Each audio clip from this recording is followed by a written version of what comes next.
Good evening, good day, good morning, and or good night to whoever is watching out there. We're back. Um, it's gonna be a little bit of a shorter stream today, I think. It is raid night. I have done some of the preliminaries for for what I do, so for what I need for the raid. So we are ready to go into the next leg of everything. So patch 2.4, and we're gonna be cold. So let us get to it. Already in the game, we are at the Rising Stone.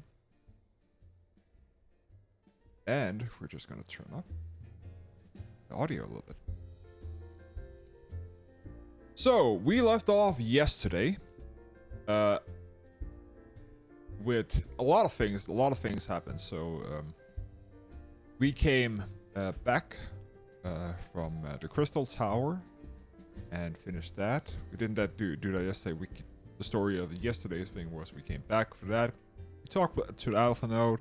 He wanted to make a new subject or a new company, not privy and bound by the thing. So he made the Crystal Braves. We helped him with that.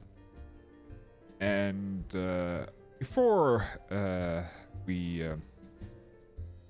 we had the celebrations for the Crystal Braves and the inauguration, we went up into Camp Dragonhead to figure out what happened to our supplies that were meant for us. And it looks like some heretics took the supplies, or at least attacked the caravan and made off with the supplies, and they were made off into a place called Snowcloak. And it looks like they are a problem. And it looks like somebody named Lady Iceheart is actually behind it, or is the new leader that is being fed into all this here. So we came back. Lord Horschiefant was so kindly to grace us with a new caravan of shipments, which arrived in good health. And we are here. What I've done is not much today. I have done some preliminary stuff, and that's pretty much it. We are still in the same range. The Culinarian is there. We have a Fisher who's not been leveled that much, and that's pretty much. So yeah. Let us proceed to the next part of it all. So, if I remember correctly, that is in the Rising. Let us talk with Minfilia. Oh, and one thing, we are actually streaming in 1080p today, just to check out if it's okay. And so far, it looks so that the bandwidth and everything holds up. So maybe that's how we're going to go forward, just to give the stream people who are here a little bit better quality. And if it's buffering too much and all that, we can, of course, switch back to 720p. As, again, there is no transcoding on this here. Not for me.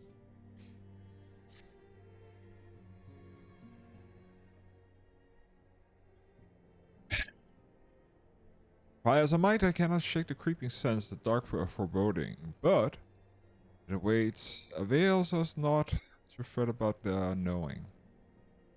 We must concentrate instead on the problems of the present. The primals have been relatively quiet of late, and the beast tribes who summoned them are under constant surveillance by the grand companies. Should the suspicion activity be afoot, be certain that we will hear of it. And until such time as a permanent solution to the primal problems have been found, we can do little but await and observe. As for the Ashians, Ryonje is wholly dedicated to finding the meaning by which we may defeat the dark beings. Let us pray for good tidings on that front. But all of this you knew already. We speak then of more current matters, particularly the state of the Crystal Braves. Alphano did well to found the organization, but ensuring its smooth operation is another matter entirely. Though, I doubt not that he is not doing his best, I felt that a helping hand or two would not go astray. To this end, I offer him to send one of the Archons to assist him. But he declined. You know how he can be. Independent to a fault, and sincerely loath to accept help. Save, of course. When it comes to you, Alphino has entrusted countless matters of important into your care in the past, and I believe he would not hesitate to do so again. Were you to offer? I should be most grateful if you would go to him and support him in whatever matter you are able. Okay.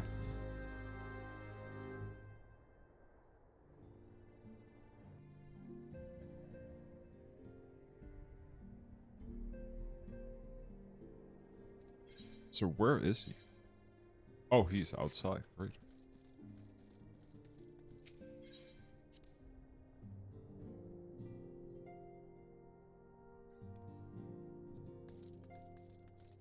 Okay.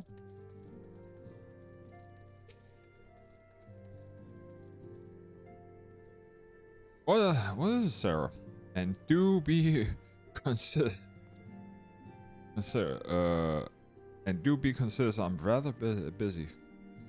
You would lend me a hand, you say? I see. Well, now that you mentioned it, there is a matter why I wanted to wants it for attention.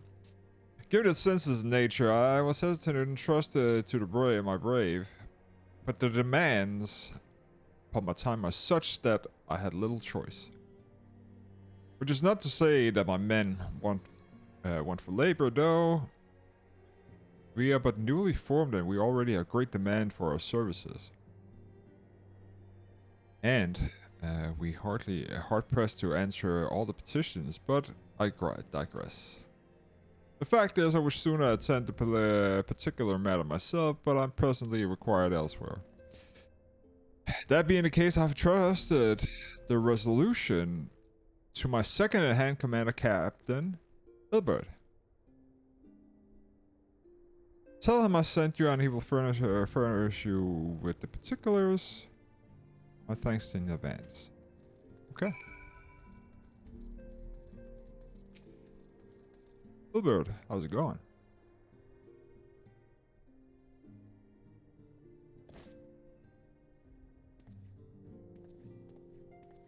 Hail to you, sire. How might we serve you? Might I serve you, good sir?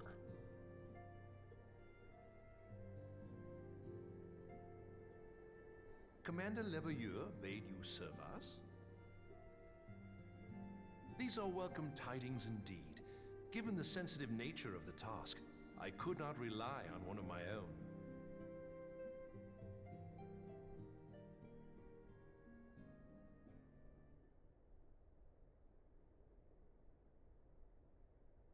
That which I'm about to tell you, I tell you in the strictest confidence. Okay. What's up? Some days ago, we received certain documents from an anonymous source. They notified us of the presence of a Garlean agent within the ranks of one of the grand companies. Following some discreet inquiries, we identified a suspect among the Immortal Flames, whom we detained for questioning. Alas, the man was not our agent. He was but one of many men in the agent's employ.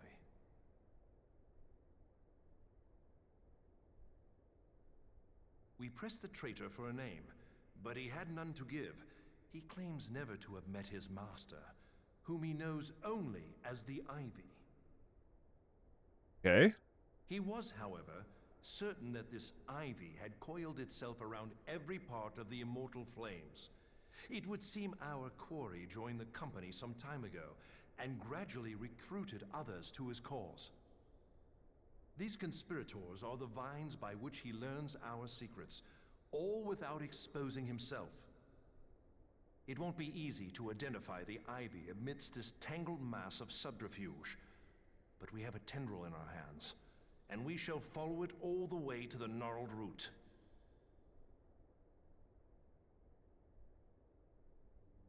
Now, much as I would prefer to proceed with due discretion, circumstances demand that this matter be settled post-haste.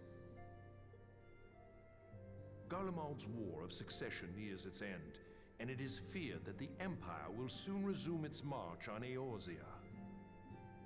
When it does, we can ill afford to have traitors in our midst. The ivy must be rooted out now.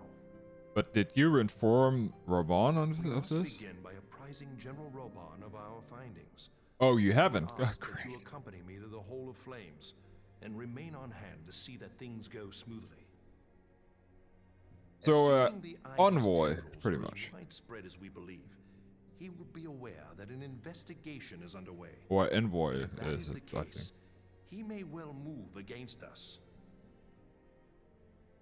We must be prepared for anything, while taking care not to betray our purposes by seeming prepared.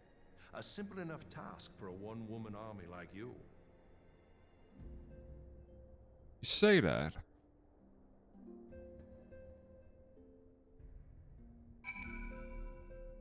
Hey, so we need to go to the Hall of Flames. Great. Well, off to Ul'dah.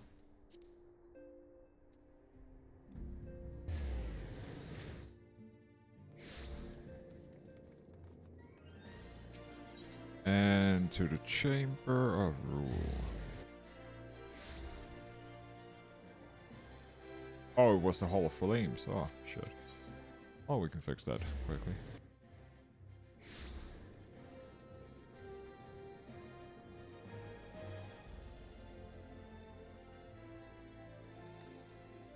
Oh, and we need food.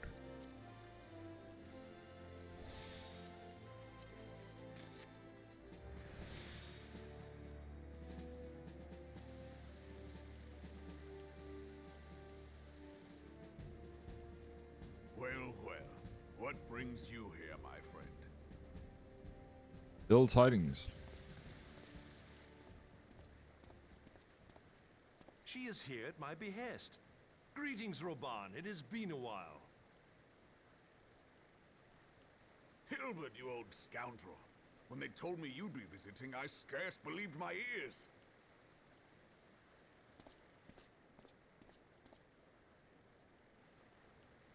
Oh, they are both Almegans. But look at you.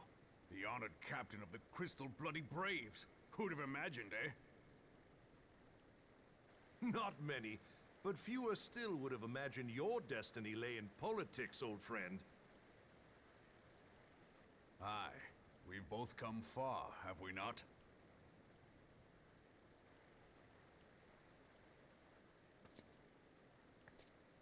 Lest you wonder, Hilbert and I go back a long way. We've been friends and rivals since we were lads. The last time we saw each other, Alamigo had just fallen, so you can guess how many summers it's been. And in all that time, not a word from the fool. Ah, well, my dealings tended toward the modest and mundane, unlike some I could mention. As I hear it, no sooner did you reach Thanalan than the brass blades clapped you in irons and dragged you off to die on the blood sands.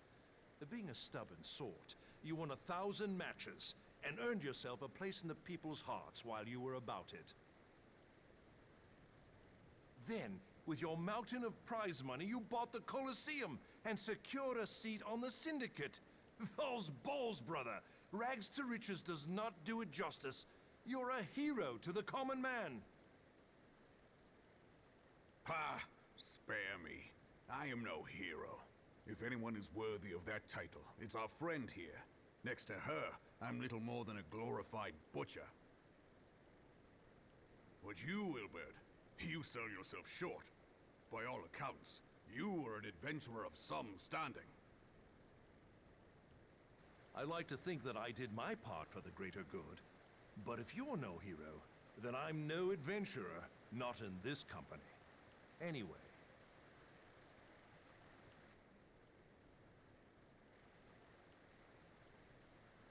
have tidings. So there has been progress. I've let it be known that this meeting is a reunion between old friends. None will give your visit a second thought. To convene elsewhere would only attract attention. Let us speak here, in plain view of all.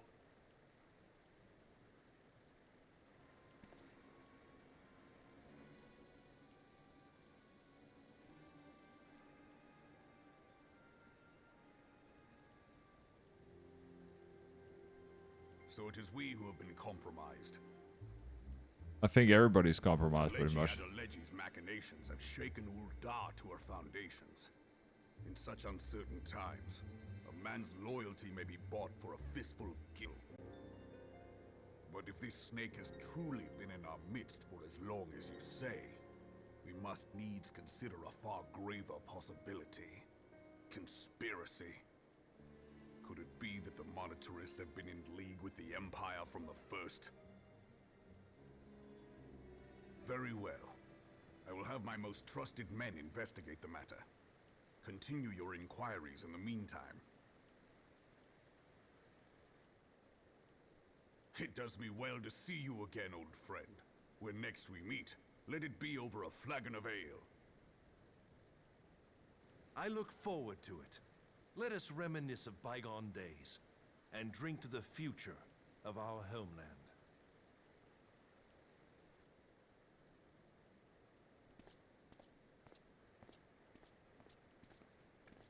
Yeah.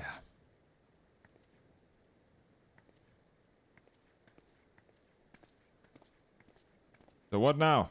Didn't do jack shit. Flame General. You wear the mantle well, old friend. I must work hard if I'm to keep up. Well, it would seem your services were not required after all. Yeah. I dare say we have Roban's prudence to thank for that.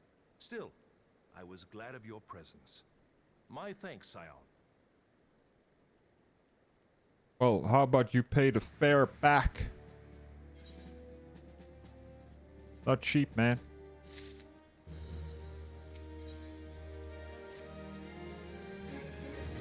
Our hunt for the ivy begins in earnest, Scion. Suffice it to say, we must treat warily. But one misstep and we may well cost us our lives. Our business here is concluded for the time being. Let's return to the Rising Stone, report to Commander Levieux. Yeah, how about you pay the freaking fare back? Cost like 400. Yeah, 350.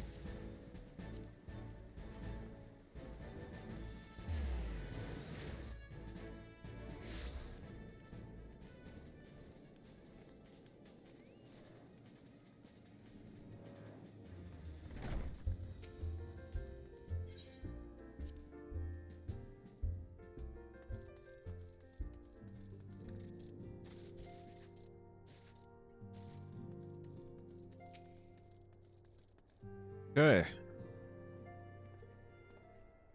Guessing. We return from Uldar, Commander. And not a moment too soon, something has happened. Trouble? You will recall that the 4th was tasked with reconnaissance and randomizing a site used by the Ivy's minions and the Imperial contract. Soon after you left, we received word that the unit was ambushed en route to its destination. Ah, damn it.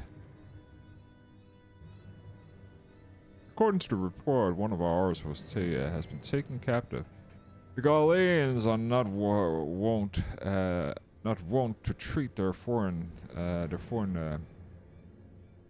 foemen with dignity. We have great fears for our safety. We must dispatch a recruiting party, a rescue party at once. We call the Braves who are afield. Beg your pardon, Commander, but we have not the time. I'm afraid to ask this for your aid once more, Scion. An ill-prepared rescue party will only be served to provide the Gaulians with more captives. Yet time is of the essence. Simply put, you're the best chance we have.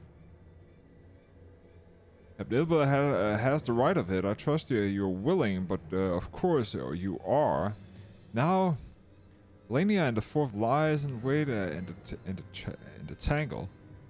Near the entrance to the Castrum Sentry, seek her out, and she will apprise you with the situation.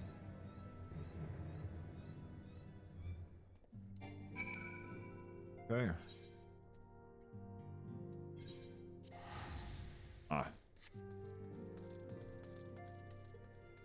So they were at Sentry, so just down there, okay.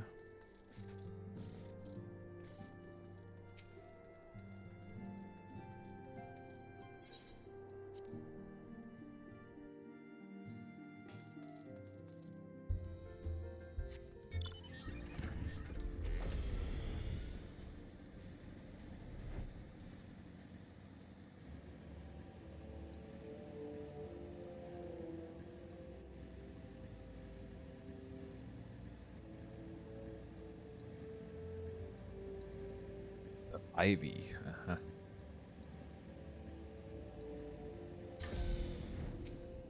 Liena. You would aid us in the rescue mission. We are in your debt, warrior of the light. Now, time is against us. So allow me to brief you on the situation. The Gaulians fell upon us without warning, wounding poor Resh, and hauling her away in the castrums yonder. Outnumbered as we are, it was all we could do to flee and regroup. Even as we speak, the Gaulians may be interrogating Resh, or worse. With her hurts, I fear she will not long survive their attention. We must rescue her without delay. Our order may yet be be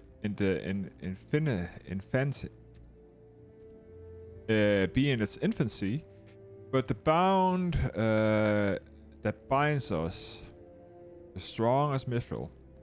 None of us will stand by while our comrade suffers. We are remnant of the fourth. We will infiltrate Castrum Sentry. Please help us find Raj before it's too late.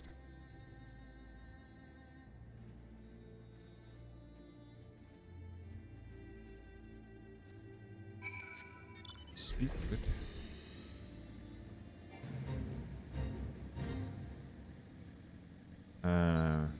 Oh, she is right here.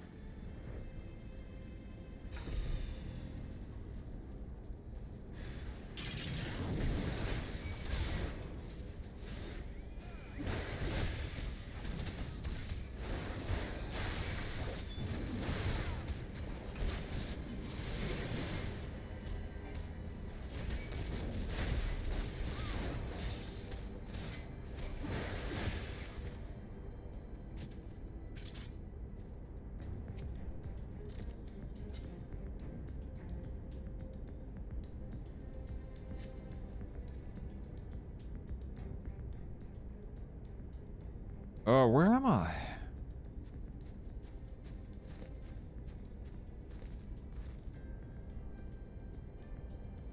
Rush, thank the gods we found you. Thank you, warrior of light. Now, to quit the accused place. Rush cannot move with those wounds. She'll need to be carried. I believe the diversion is in order. Might trouble you to provide one. Given your reputation, I suspect the Gaulians will only be too happy to grant you their undivided attention. If you were to create a commotion with the Castrum, you should be able to steal away unnoticed and let us speak again once we are safely outside these walls. Okay.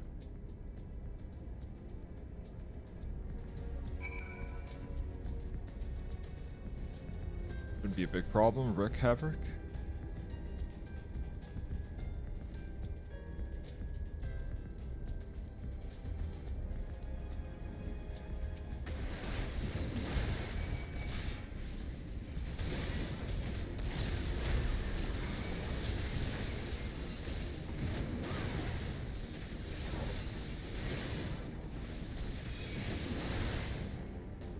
A sermon roll.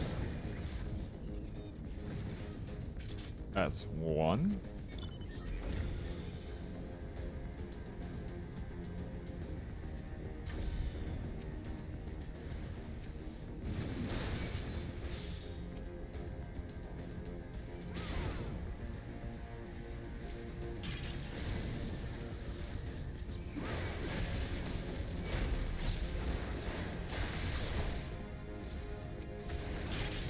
Ah. Why did it target the wrong one?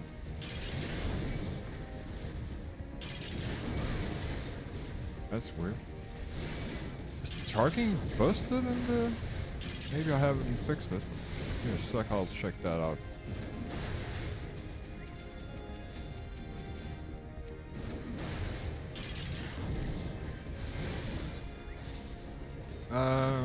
Character. Target.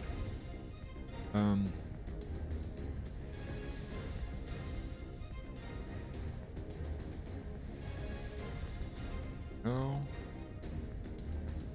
Cone, okay.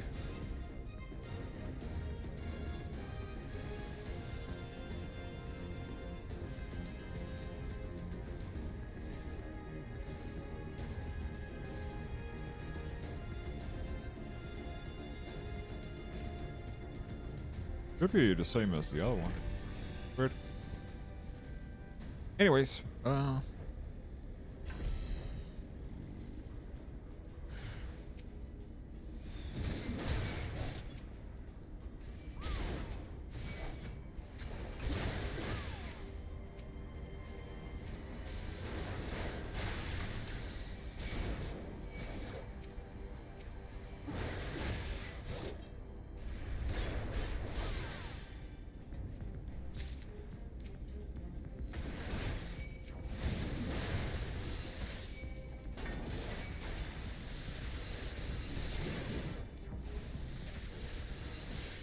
you want to paralyze me, okay. How about I stun you?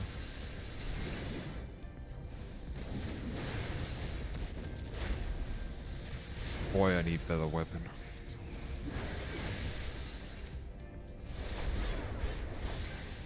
Which I have, it's just that I can't use it yet. Okay. Enough havoc. Let's get out of here.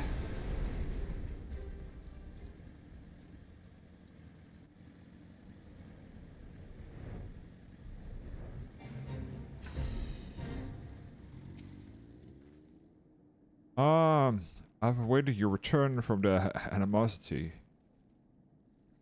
I've waited for your return most anxiously, my friend. You have done us great service indeed. Thank you for your aid. Our comrade Rush is safe, and we are suffered no further casualties. Words cannot well express my gratitude. All that is left to is to report the mission successfully to Commander Liviera, and I shall go ahead to Rising Stone. As always. Success.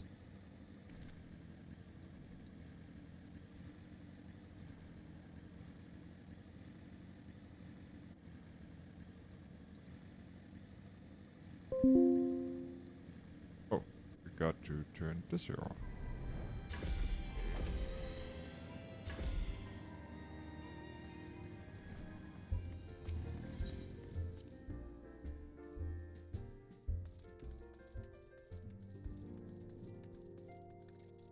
Okay.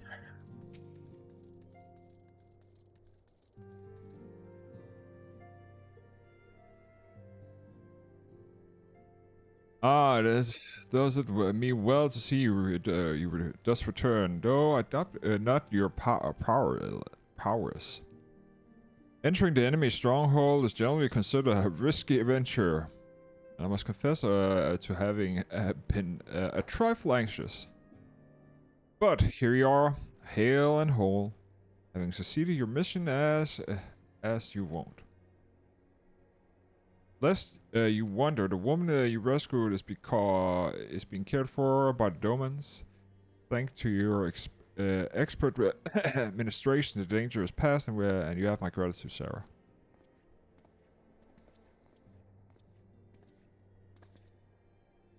Allow me to thank you also, Zion.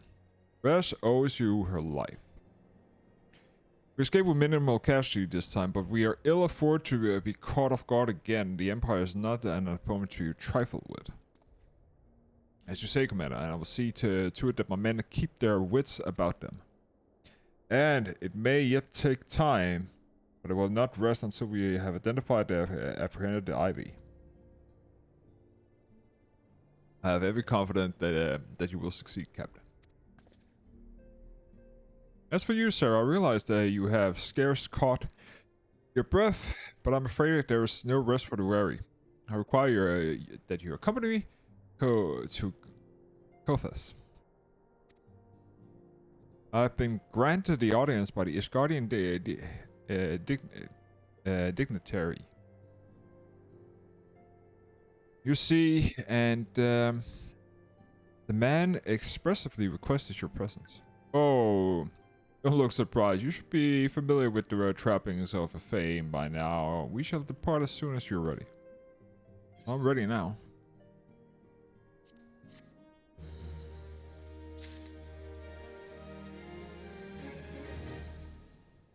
I'm ready now. We have been blessed with a rare opportunity, Sarah. An audience with the ambassador of the Holy See of Isgard. We are to treat with Sir Emmerich, Lord Commander of the Temple Knights in Camp Dragonhead.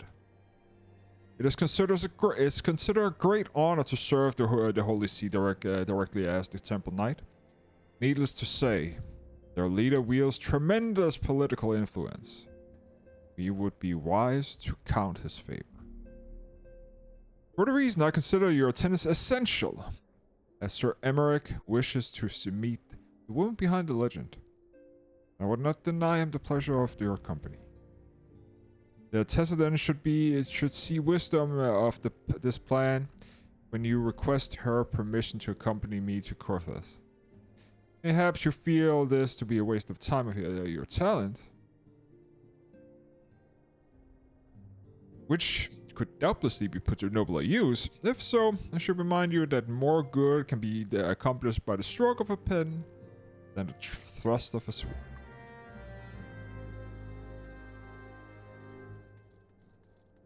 Why the hell do I freaking need permission? I can know where to go where the fuck I want.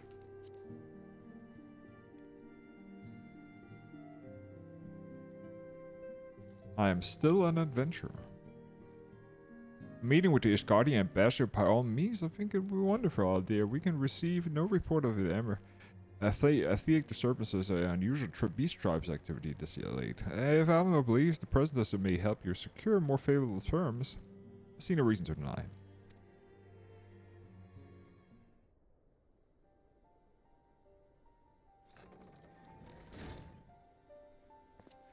Testament. I take it Sarah has explained the situation. Yes, yet welcome though these overtures are. I cannot help but wonder what prompted them. These guardians have spun all contact with the other city-states for decades. Why reach out now? What that I knew. The question of their motive is the one to which I have given no small amount of thought. Alas, I know no more than is generally known.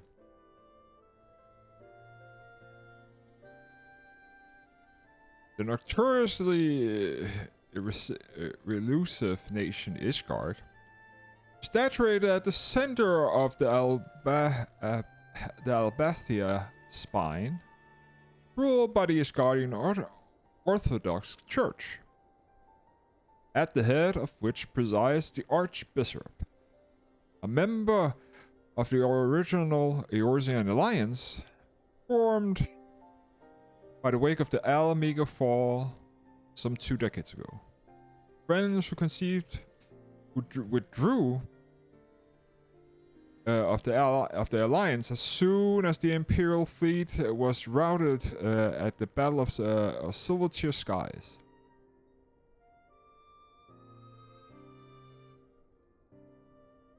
Since which time their borders have remained closed to all outsiders.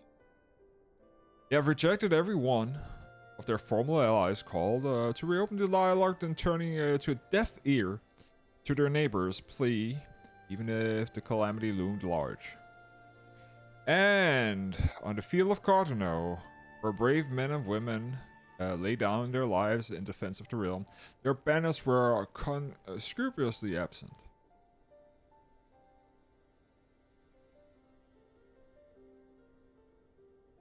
I've tried to convince the Asgardian to rejoin the Alliance at every opportunity. I've explained over and over again that unless Yorsa stands united, we cannot hope to preserve our freedom. One by one, our nations will fall as once all Elmigo. As once fell Elmigo. And for what have my efforts received? Why not? Surely this can be considered a step in the right direction. I hope so too. Rather than the lowly message we've been forbidden of with the past, this time we shall meet with the man of genuine influence. Of course, I'm not so naive so as to think that they come to us out of the goodness of their hearts. We have something they desire, though. I have yet to find out what. But such is the nature of diplomacy. That is why they will bring their agenda. They will bring their agendas to the negotiation table, and so will I, along with a handful of uncontrollable truths. The Empire will soon be at our doorsteps once more. Indeed, you may be assured that I will expunge upon this point and others. Let us depart to Camp Dragonhead, Sarah. Our old friend Lord Horsefund is expecting us. Since our quest is to recover the Enterprise... I understand you have further ingratiated yourself with the man. Excellent work. His fondness may prove useful to your cause.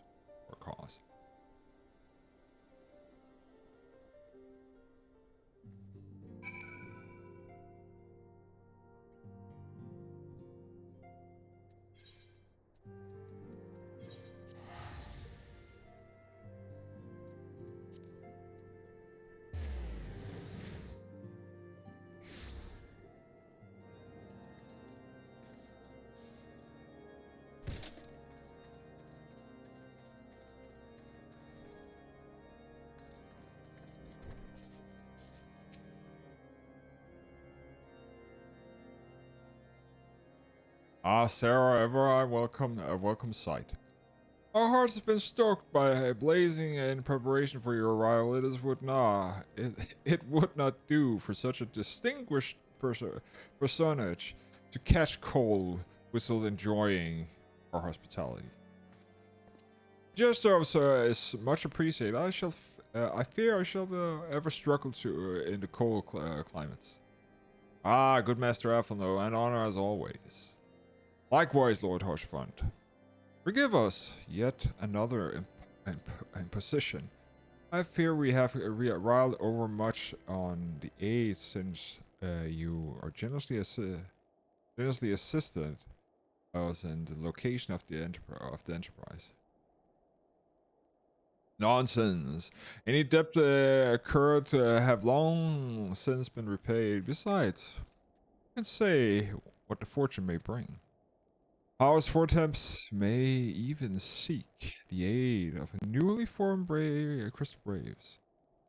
In any case, I am simply diligent to see that the Holy See is at last willing to grant you an audience. No doubt your discoveries at Snowcloak helped to justify the decision. This recent resurgence in heretical activities is a grave concern to us all. But to the matter at hand, Sir Emmerich arrived in Camp Dragonhead earlier. I'm told he's eager to meet you at your first convenience. You are doubtless weary from your journey, and is curious to rest a while by the warmth of our health. But if you are willing to forego your such comforts, pray inform the knight stationed outside in Caesarea. He will grant you entrance to and send word to the other attendants. As inviting as your hearth sounds, I think it's best we proceed to in Caesarea forthwith. Indeed. Let us see Sir Emmerich. Let us. House Fortham's guard. We have been expecting you, madam. Pray take your ease inside, and I shall summon the others.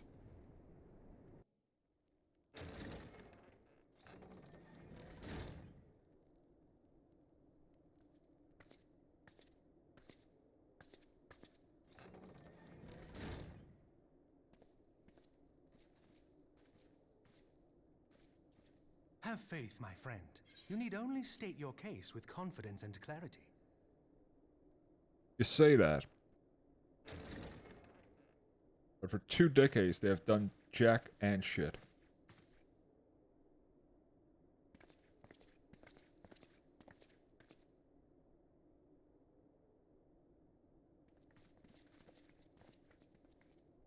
Commander Leveilleur, it is both an honor and a pleasure to meet you. I am Emmerich, Lord Commander of the Temple Knights. Alphino Leveilleur, at your service. Your reputation precedes you, Sir Emmerich. I think we will find that we have much in common.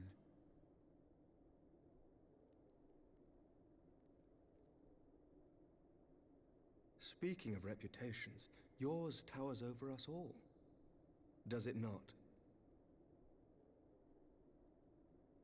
It does indeed, Lord Commander.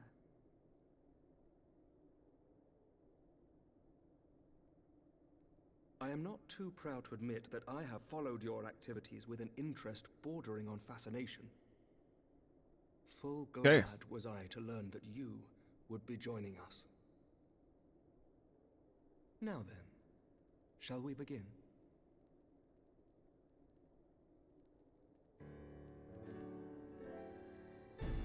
We know full well that the Garleans will return in force ere long. What is more, we have yet to achieve a lasting victory over the primal menace. The beast tribes continue to summon their gods, and each incarnation is stronger than the last. Ishgard is not immune to these threats. I must reiterate that it would behoove your nation to rejoin the Eorzean Alliance. Once again, I must respectfully disagree. On what grounds?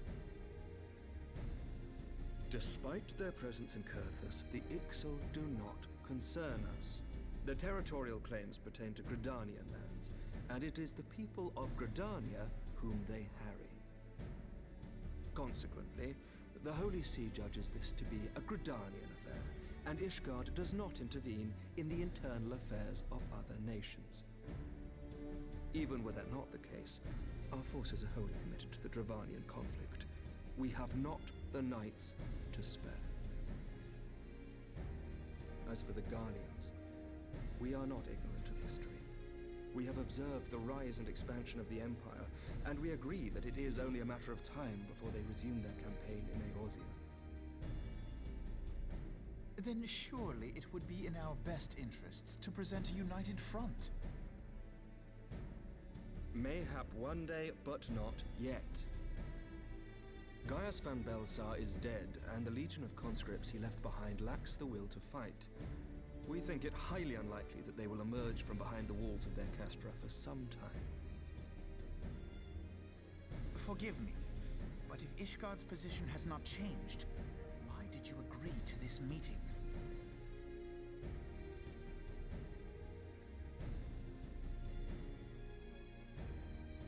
It was not only as a representative of Ishgard that I came here. Pardon? It is not within my power to change Ishgardian policy, regardless of my personal feelings. There is, however, one area in which I may exert a measure of influence.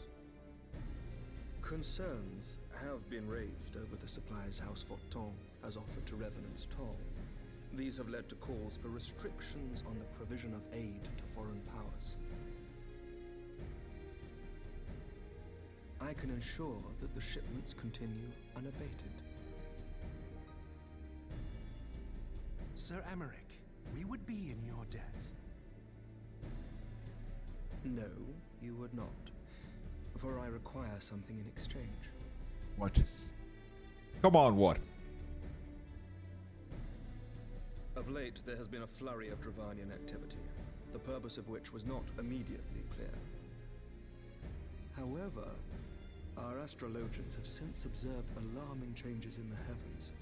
The dragon star waxes unnaturally bright, and there are whispers that it portends the resurrection of Midgard-Sorma. The fallen guardian of Silvertear Falls? That's absurd.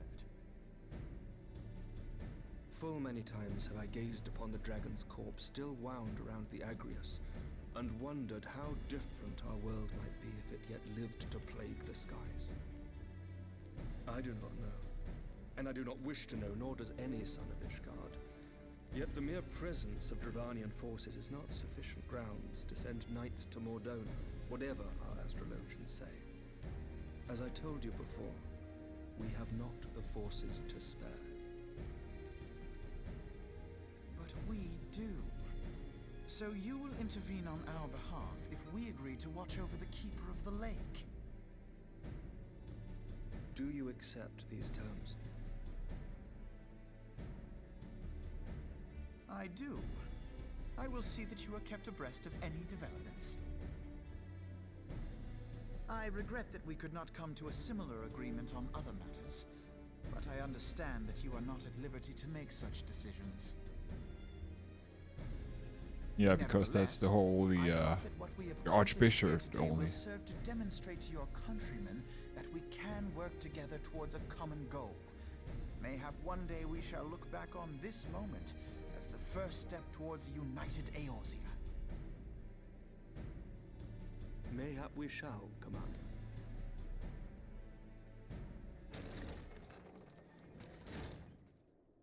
What is the meaning of this? The caravan, my lord. It's been attacked. It was Iceheart, my lord. What? By the Fury? All our precautions were for naught?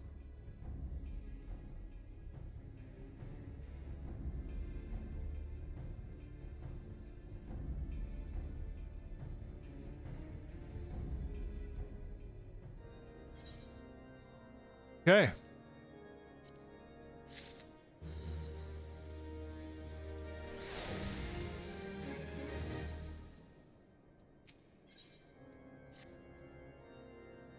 Just when we were starting to make progress.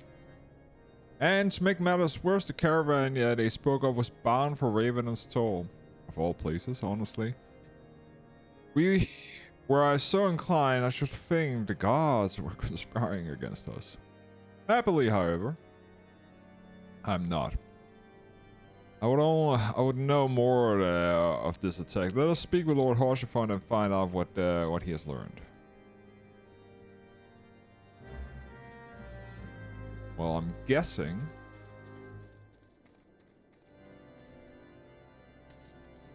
something is amiss.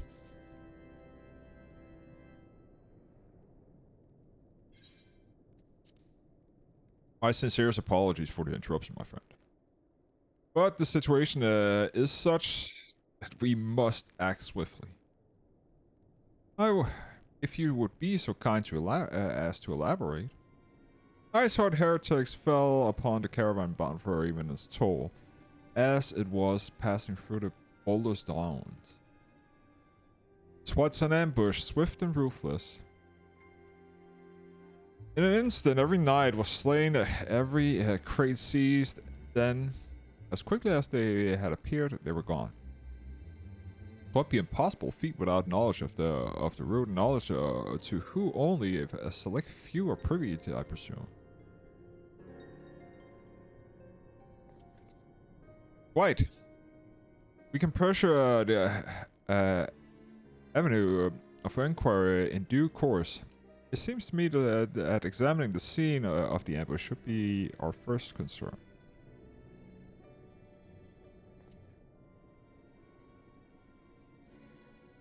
The trail is yet warm. We must act swiftly, as Lord Hoshfan said, lest crucial evidence be lost. I have a knack for discerning hidden truths, Sarah. You have a knack for discerning hidden truths. Why don't you go and inspect the ambush site you're in person? An excellent idea. Inform my men that the instant upon your arrival, they will gladly share their findings.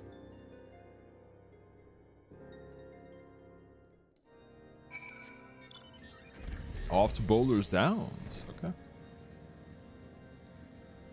We're in Boulder's Downs. Oh. Oh, that was like at the entrance almost. Damn. Okay. Ba-da-ba-da-ba-ba-ba-da-ba-ba-ba.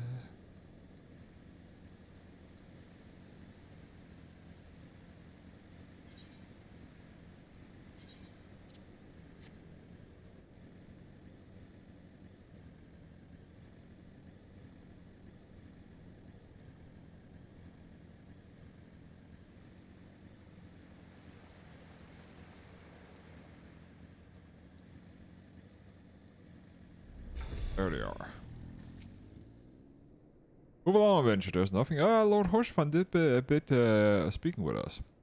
Then you must beg your pardon, Scion. As you can see, left nary a crate behind, tripped.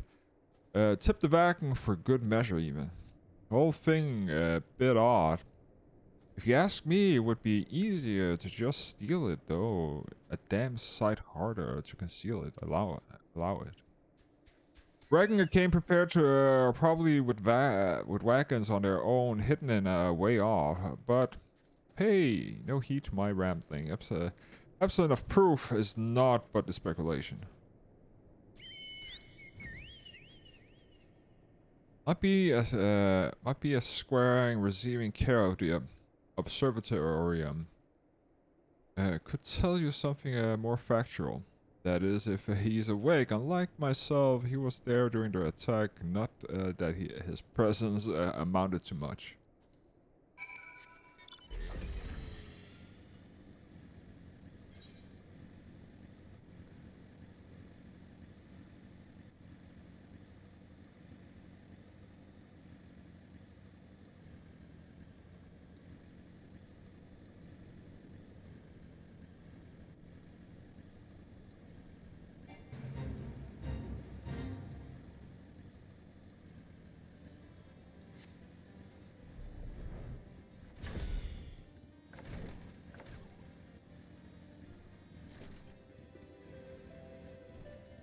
Surviving a squire. You come to ask me about attack, haven't you?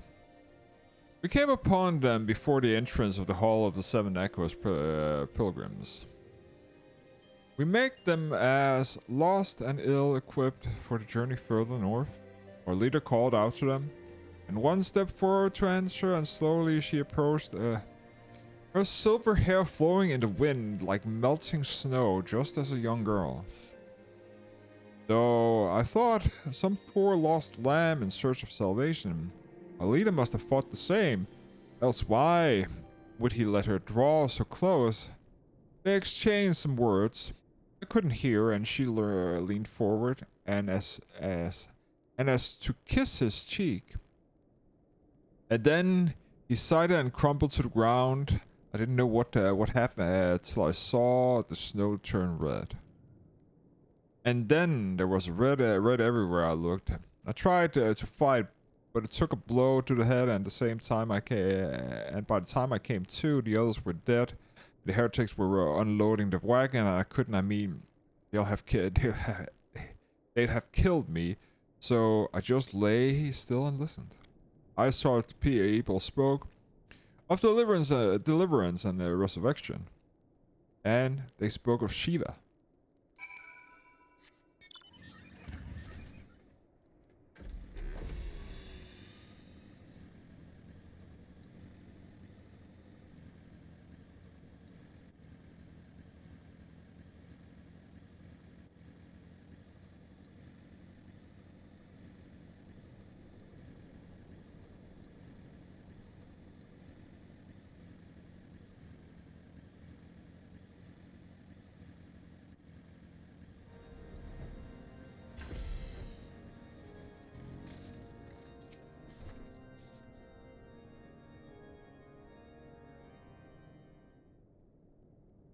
Ah, you return. What news you have for us? Ill tidings. It seems the Lady Iso does not sculpture and sully their hands with blood.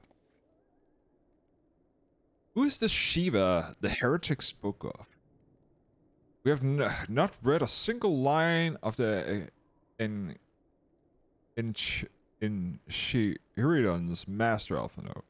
Shiva was a traitor to kith and kin, an apostate who laid down with dragons.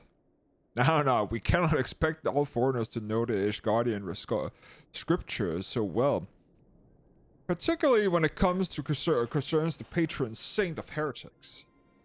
Wait, you say she is a patron saint? Oh no, it all makes sense now, Lord Horshiphon. What was the caravan's cargo? If I recall correctly, Diamond Forge had requested a rather large quantity of crystals. Do you not see, Isard? Do you not see Isard and her followers intend to summon Shiva, as the beast tribes would a primal? Why would they go to such lengths to secure crystals? I should have informed the Lord Commander at once, Lord Horshiphon. You would agree to that discretion is of paramount concern. Of course.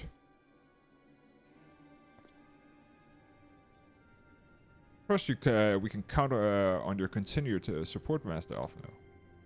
The signs of the Seventh Dawn are sworn to combat primal threat. Our support is a given. I will send word to my brethren in the Revenant's Toll, and our entire order must turn its effort to prevention of this summoning. Naturally, that includes you, though I'm sure you would not miss this for the world.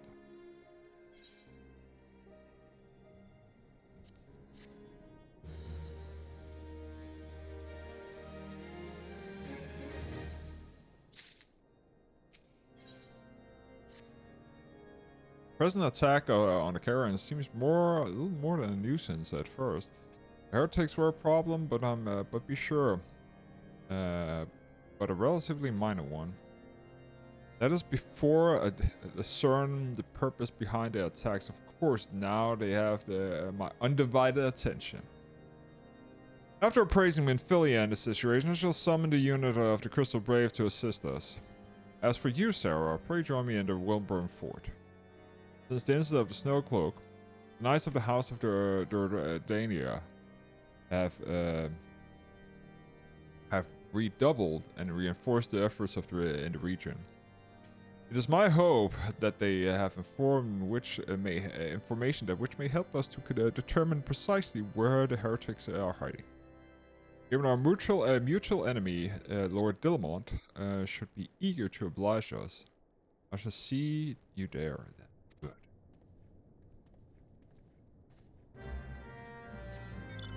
At once.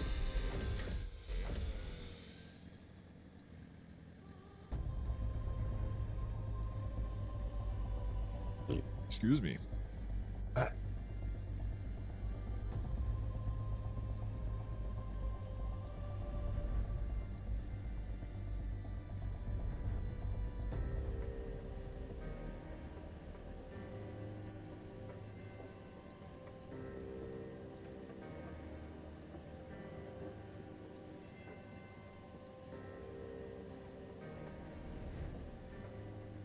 And here and up to Lord Dillamont.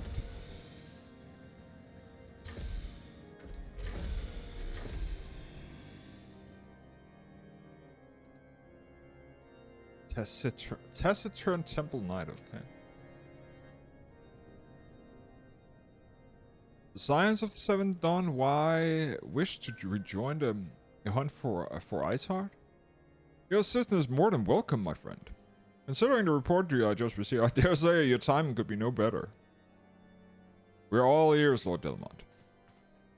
A band of pilgrims have seen transporting a large number of crates to the west.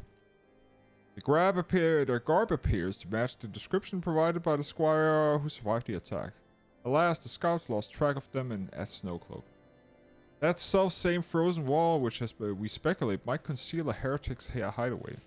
Suffice to say, disappearance of these pilgrims and their provisions all but confirms our suspicion. We have heard enough. My knights will join the hunt. I took the liberty of summoning a unit of the Crystal Brave to Whitebrim Front. Given the gravity of the situation, I trust you will agree that we must use every resource available to us. These are extraordinary circumstances, Commander. It would be in our best interest to coordinate our efforts. Such was my intent from the start, Mr. Emmerich. And so it begins, my friend. Though I dare say it will be proven all through brave collaboration, Iceheart will not elude the combined force of the Crystal Brave and the Temple Knights for long. Nevertheless, a wise man does not wager all upon success and a single solution. There may yet be a subtle means by which we locate the heretic's lair. Mayhaps Lord Dillamont has one in mind.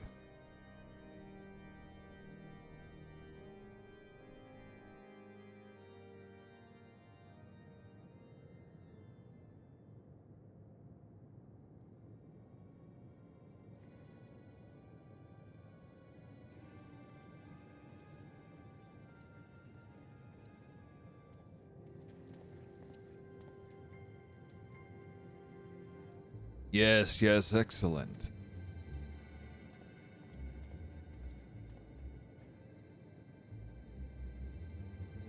My lady, everything has been accounted for.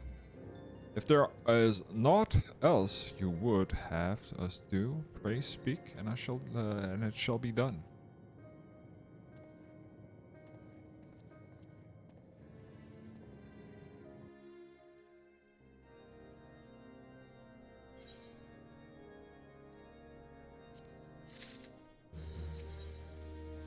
Only a native place shall be there. Okay, let's go. It seems though that we're always one step behind our quarry, ever just beyond our reach. Though, I would like to believe that the tables are about to turn. I must confess I have a certain doubt.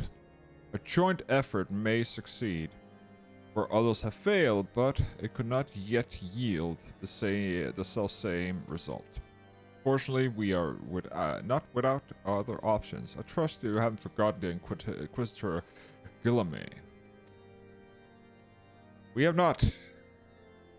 Mystery of how the heretic remained undiscovered for so long has been much in our thoughts.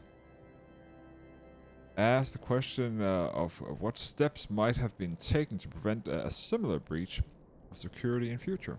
Accordingly, we have conducted exhaustive and covert evaluation of everyone in Whitebrim. Though some of them are found to have committed certain minor transgressions, we identified only a possible heretic. If this man has pledged himself to Iceheart's cause, he have taken note of the movements of the Temple Knights and the Crystal Base, and upon recognizing their intent, he may attempt to warn the heretics. This man's watch is to end soon. At which point, he must report to Sir Jeremond in the yard. I would have you keep an eye on him. If he ventures beyond the walls, follow him discreetly. Should he meet their attacks, I do not interfere. Simply watch and listen. I have seen so that that the suspect knows nothing which could endanger our plans.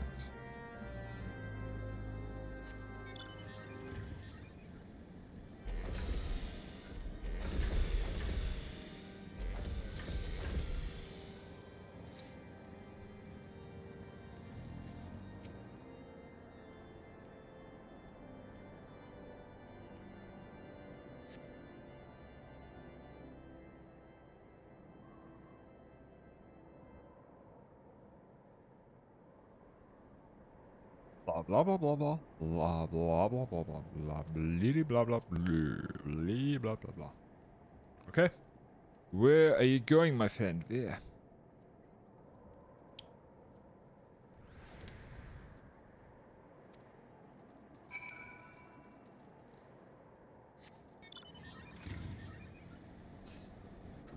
Follow the heretic.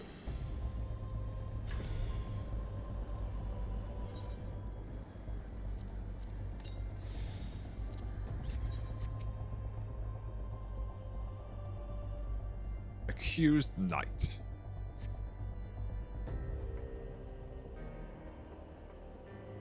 A suspected heretic follows the road east.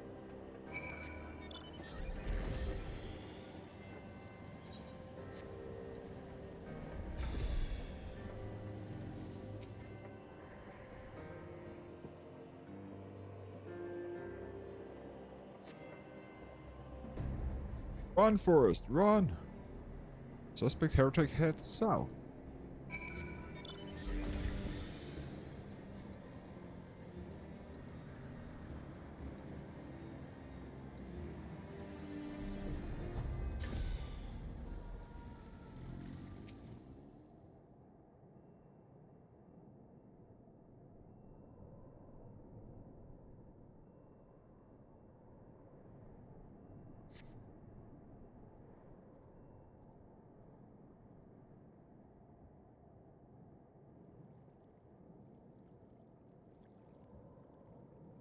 Hey, hey!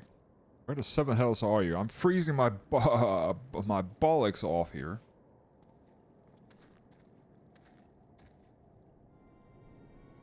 Here, you blundering. Oh, why are you late? Standing on the wall, why else? I have duties to fulfill, you know. The sole duty is to the bloody echo. Lower your voice, or else, or they'll hear us in white brim front. Yes, of course, temple knights are mumble in the snow cloak. What is this you bring to me? We already knew that about mumble. Comrades in Boulder Downs will use the tunnels, mumble. That before they know what happens, and nevertheless, mumble. If you waste my time again, as that is clear.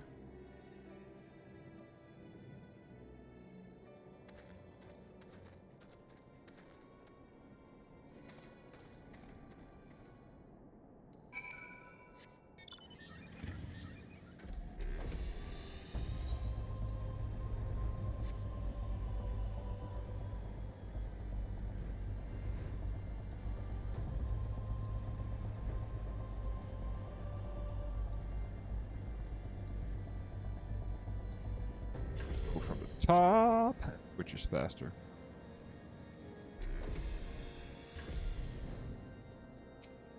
Lord Dillamant. Well, did your investigating bear fruit? I think so. I see I shall have man attained at once. His skill is plain. With that you could have heard the words more clearly. Yet a few snatches you were able to make out are nonetheless enlightening. It seems the heretics are aware of our operation and confident that they can thwart it. Their comrades in Boulder Downs are the key to their plans, which means it is the key to our plans that they be rooted out and put to the sword.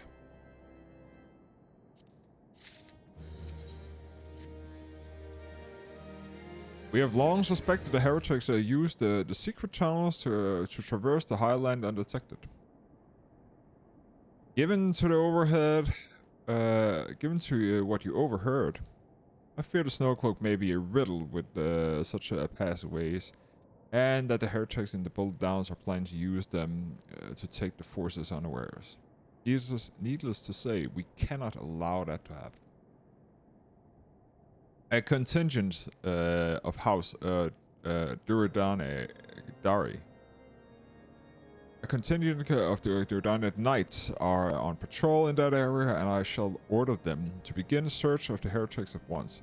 But knowing nothing of our enemy's numbers or our readiness, I cannot say for sure that they will be sufficient. It will put my mind at ease if you would consider assisting my knights with the search.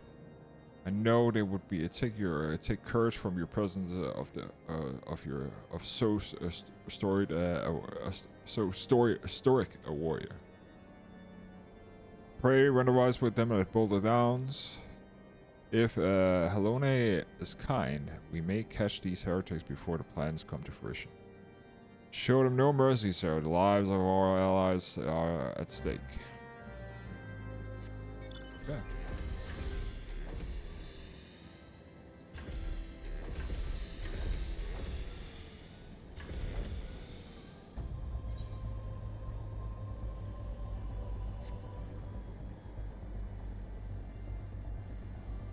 So through the tunnel. So they haven't used this here tunnel a lot. I would have found this here a most suitable thing, but again, maybe because of the infestation of creatures here, it's not the best way of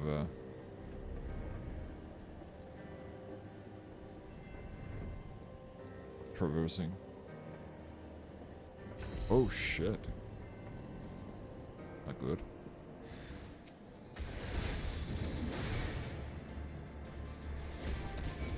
Oh, I need to summon my Chocobo. Thanks. Stop your pestering things here. Oh, you stunned me, you prick.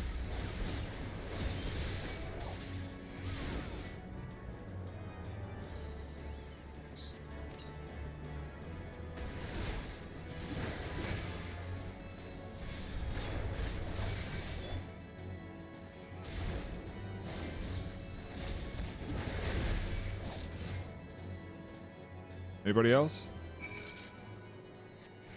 Yeah, that's 4 knights dead. Oh shit. Fallen heretics effects.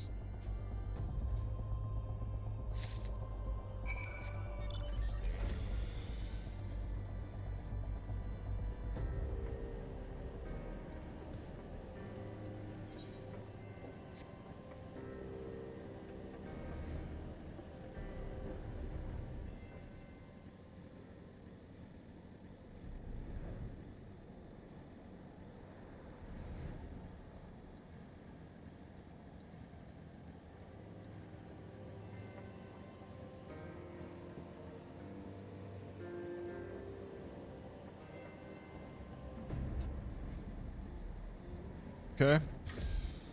He's probably gonna be really pissed at the whole situation.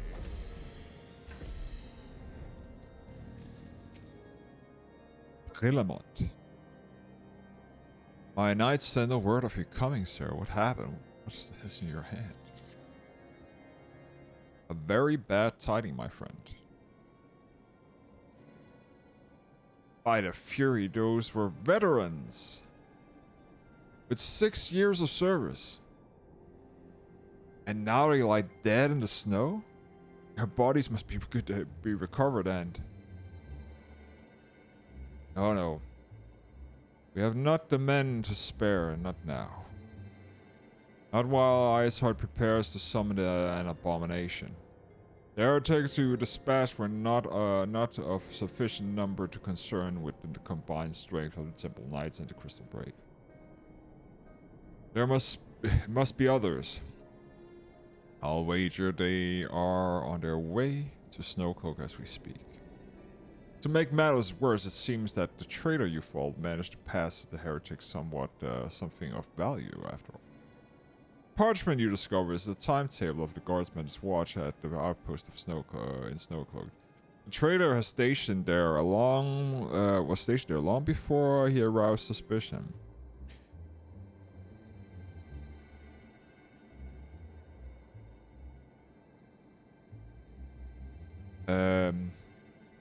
With that, we caught him sooner. With this information, the heretics would know when the watch was weakest. That could use their tunnels to impunity and prepare their ambush. Timetables has not changed. You see, of course, it will be changed now, but heretics may already be in position. House Duradane must send reinforcements. Even if it means withdrawing knights from Stone Vigil, I can't see no other way to safeguard the lives of our allies.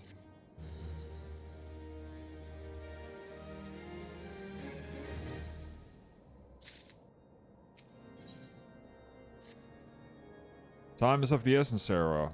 While the knights make ready to depart, the heretics may take our allies in Snowcloak unaware. Superior training and equipment will avail them not.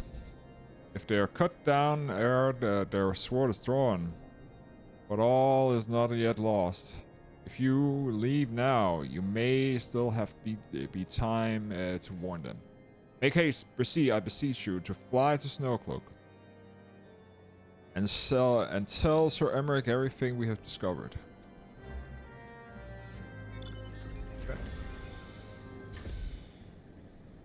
So he's in Snowcloak now. Why the fuck is he there, Sir Emmerich? That's a bad idea.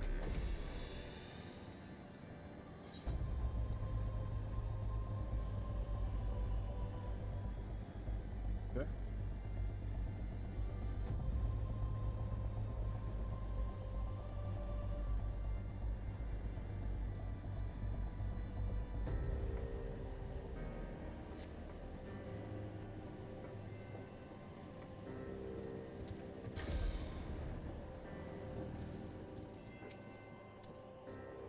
Sarah, this is a welcome surprise, perhaps the only one thus far. Can you see we have yet to uncover the... As you see, we have yet to uncover the hidden. What have you... you have my gratitude. Truth be told, we suspected the heretics might be plotting such an attack. Now that we have confirmed, we shall place my knights in high alert. As Commander Olivier has been informed, the Braves must be made aware.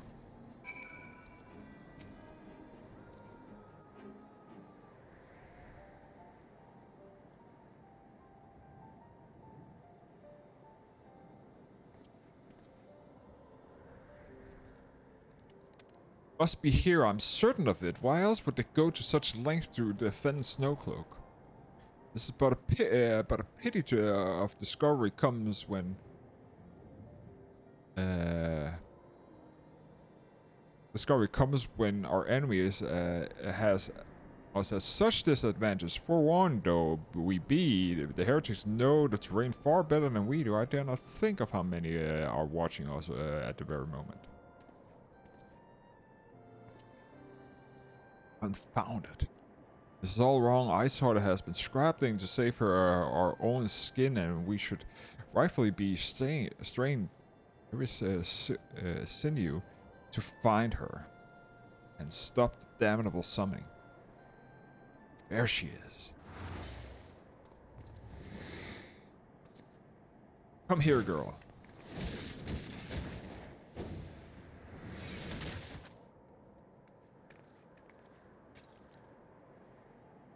That was close. They didn't hurt you, did they? Only my pride. There'll be others nearby. We must see that they are given a similar warm welcome. Commander Levier.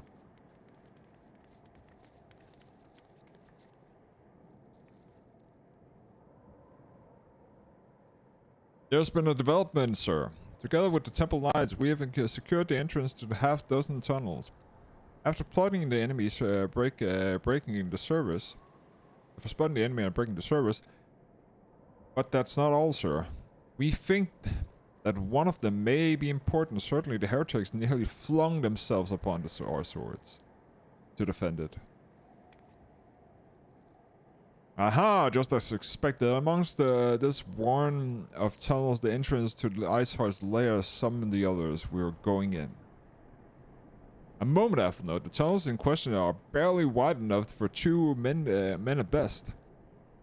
We cannot say for certain we're at least, much less what is waiting for us there. Furthermore, we have no way of knowing how many heretics are still lurking here on the surface. What if we were to converge at a point and after we enter the tunnel, for all we know, we could be funneling our forces into a trap? I take your point. If the tunnel is indeed narrow, as you say, the greater numbers would be more the hindrance than help. Should we encounter difficulty, our own allies will become an obstacle to escape. Ahem. A change of plans. While we randomize with Sir Emmerich and keep the heretics at bay here, you will go whenever the tunnel leads. If you find Iceheart at the end, do not let her escape. You venture into the unknown and see that you're prepared for anything. I suggest you call upon your allies, though not many or Papaline will assault. Though not too many or Papaline will serve.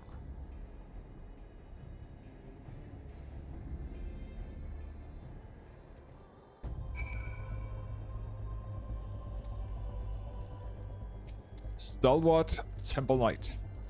Entrance to the tunnel, madam? It's just over here. Had we not seen the heretics breaking through the surface, we would never have noticed it. Per Sir Emmerich's order, we shall stand guard outside, and please be aware that even though should encounter significant resistance, we cannot leave our outpost. Snowcloak is accessible now. Okay. I'm actually just checking if we can. Can we?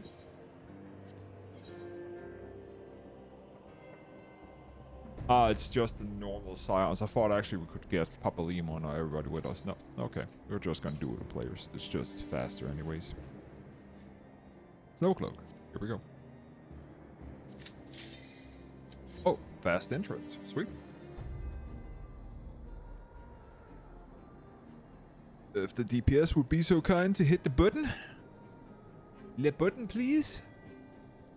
One more, please.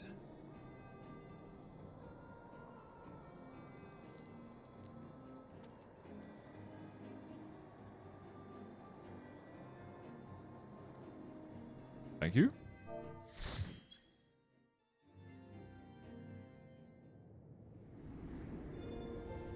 Oh, Snowcloak, yeah. I remember this.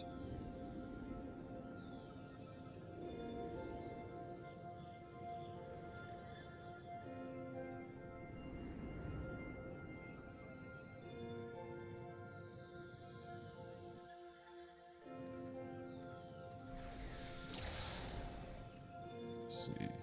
Food.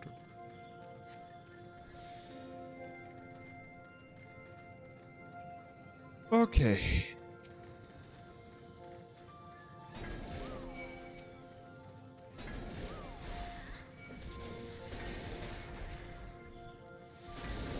Boo boo.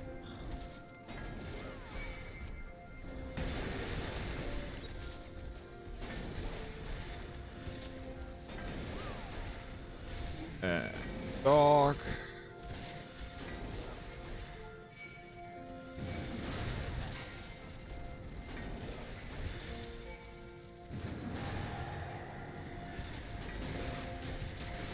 And here we go.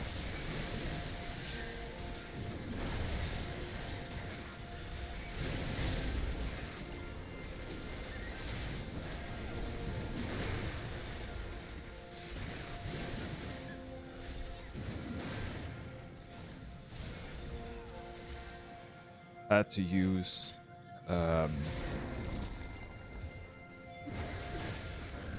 what's it called, home gang, just to be safe because I was just getting low. I didn't want to die. And this one here should give us a tiny key.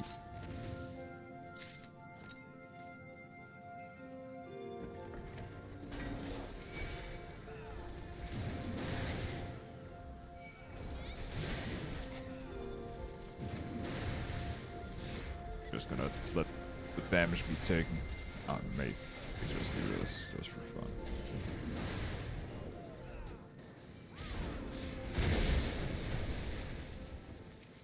Okay, Vandal.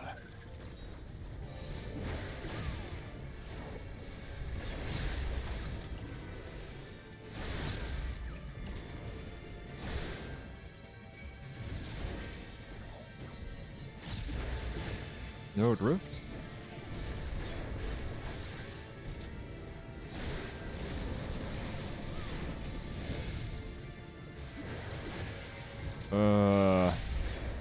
Four stacks of deep freeze, okay. Two stacks of deep freeze. I got hit, got clipped. Shit. Well, he should die pretty soon. Snow drift again.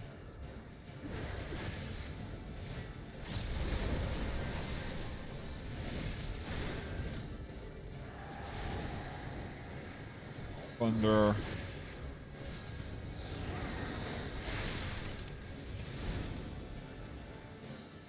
And there we go.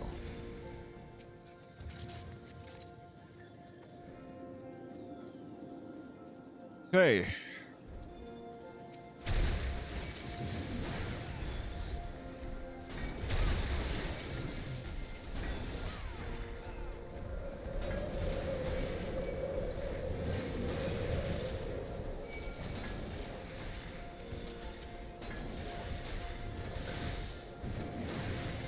I think I missed one here. And do this. This here is a pretty tough thing to heal, actually.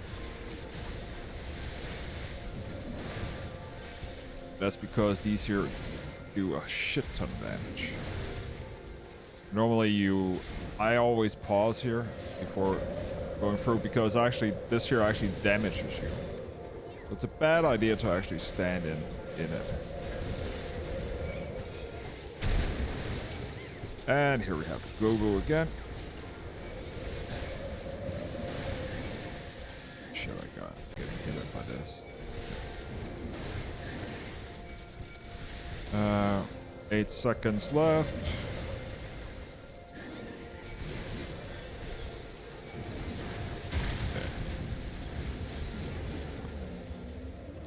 And the next one.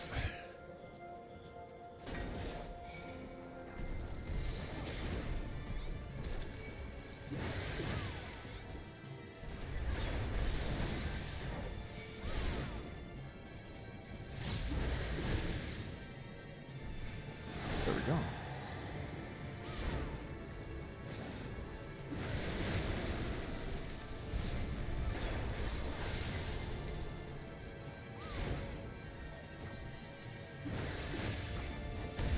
Ah! Okay. They've changed a little bit this one here. I haven't seen this. that mechanic. Oh well. Spin.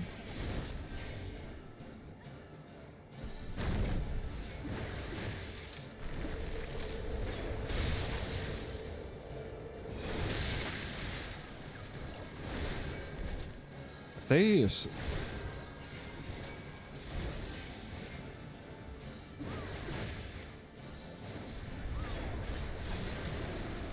Okay, they have. Okay.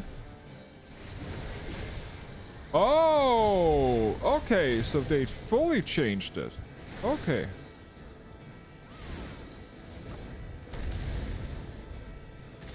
So that's how they changed it. Okay, because back in the day it was Spriggans that came out and we had to gather snowballs to actually damage or stun him because he was doing like a massive AoE that covered the whole thing. I haven't played this one here since that time. Okay. It is.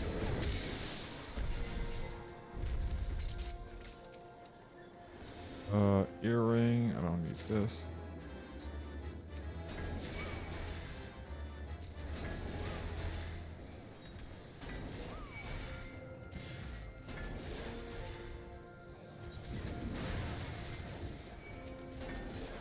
Stupid glacier. Just here faster.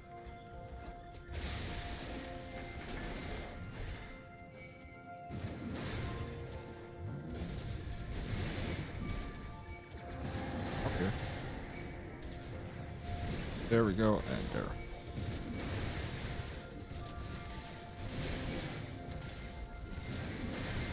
Okay.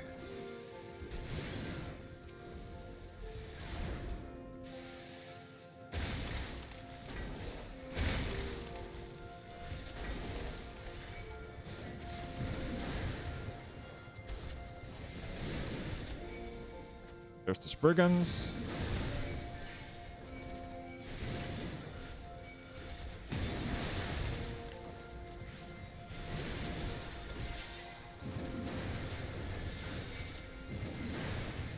Let's see, there should be a Cyclops.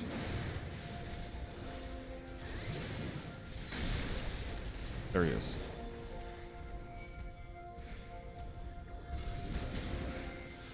Over here.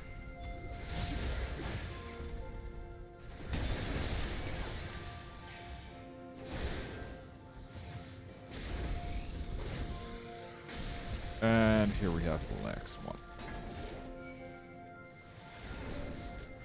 Okay, these here are...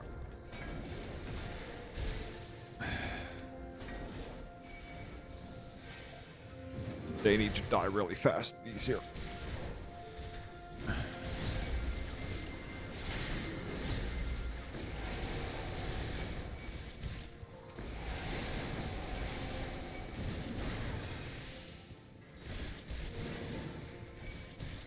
Because they AoE.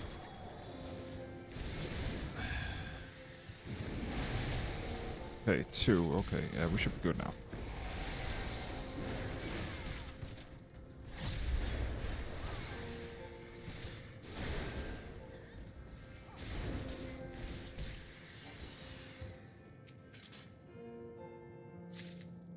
There we go.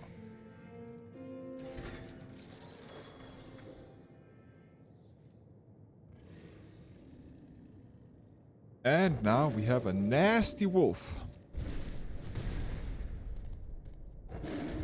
Which is actually a mount you can get in, what's it called? The Golden Saucer. I think it's 300,000 or something.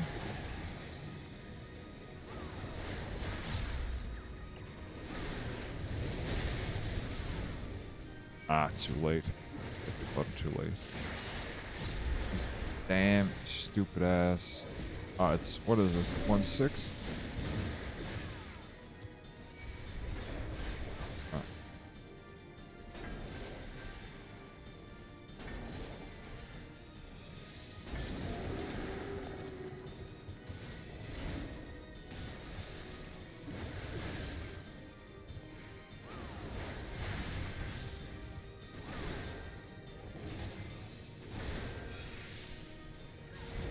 Okay.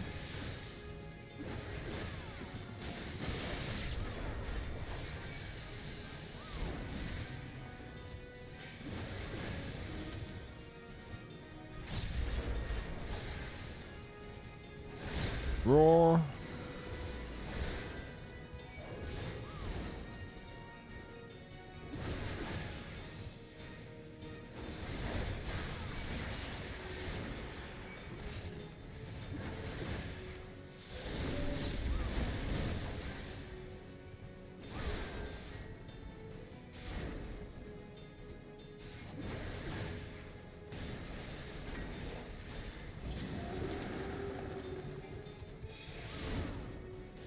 Oh, he went to the wrong one. Okay.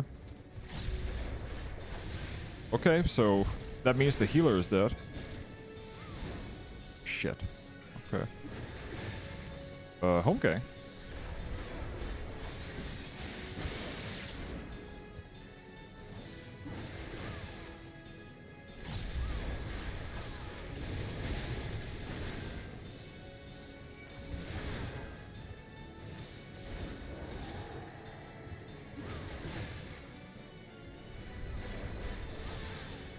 Huh?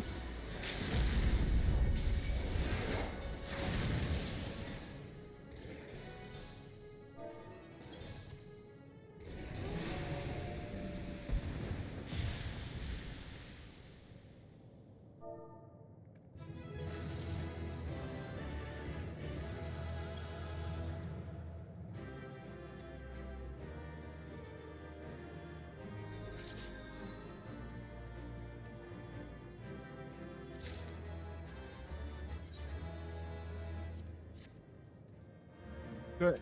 I am out of here.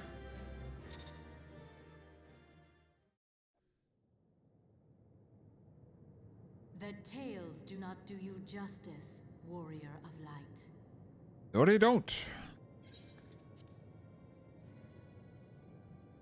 Yes, I know who you are, and you know who I am.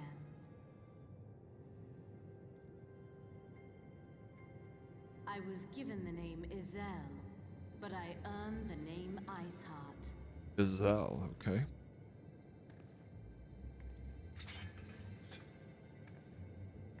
This endless cycle of hatred, of bloodshed, of sorrow. You would see it continue, O noble warrior of light. I would not. I will not. I will bring an end to this war between dragon and man, no matter the cost. In time, you will come to understand that what we do for the greater good. Okay. For Eorzea, for Uh-huh. Hydaelyn.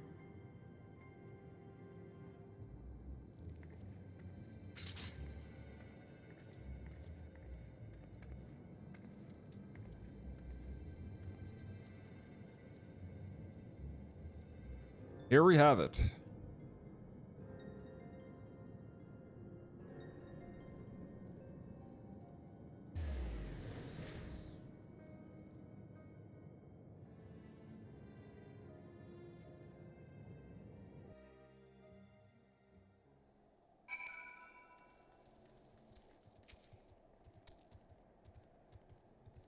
That took longer than expected. What news, Sarah?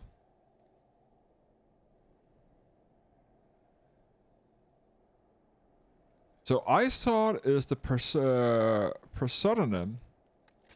Not that it matters.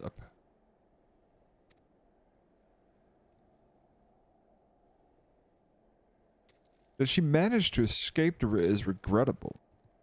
But from your description of that beast, you did well to come to as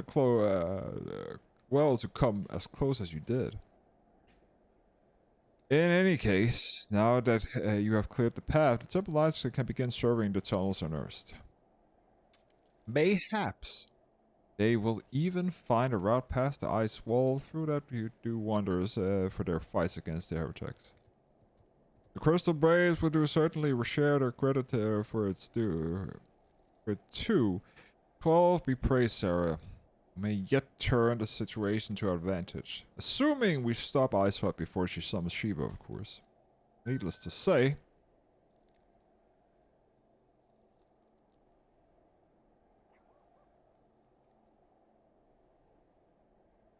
our fellow Scions have not been idle.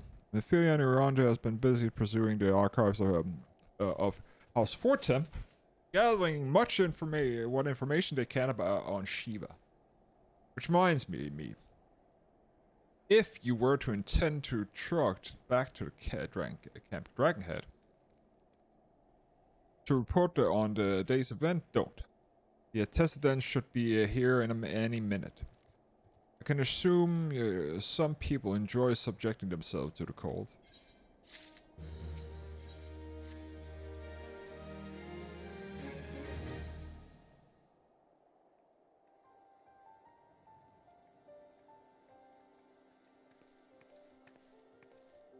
Antecedents come to us straight from the archives of Hearts 4 Temple. I trust the time is proof. Okay.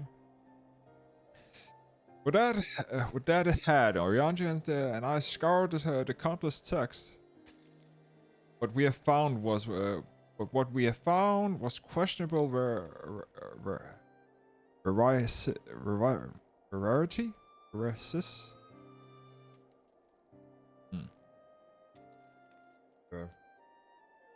Rarity, maybe. According of Shiva's life, she did as sparse as contradictory, only agreeing upon one point. She lay down with dragons, and the gravest of all sins according to the Ishgardian faith. Yet in the eye of Israel, Iceheart's followers, it was a holy act that blessed a union of man and dragon. How such a thing could even be possible is quite another question. Suffice it to say, I'm very much doubt that we will find a useful answer in the archives of House Fortams. Much knowledge has been lost over the centuries, though in this case, one wonders if it's by circumstance or design. You say that that Isaac took a moment to plead her case prior to escaping, did you not?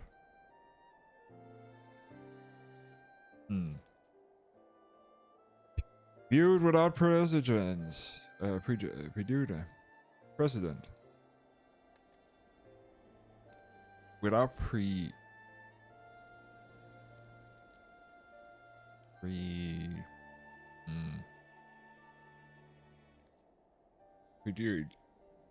justice?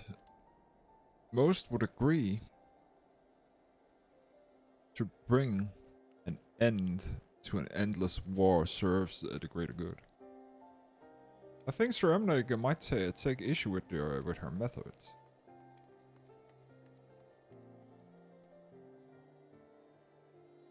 I care if a few strangers manage to escape. A few stragglers manage to escape. Until the sappers confirm that the tunnel is safe, the men are not to search it. Yes, Lord Commander.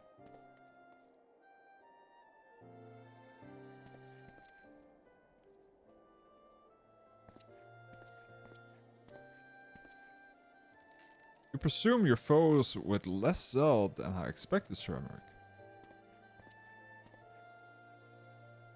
Lest you misjudge, I do not deny that our enemy has given us a good reason to be prudent.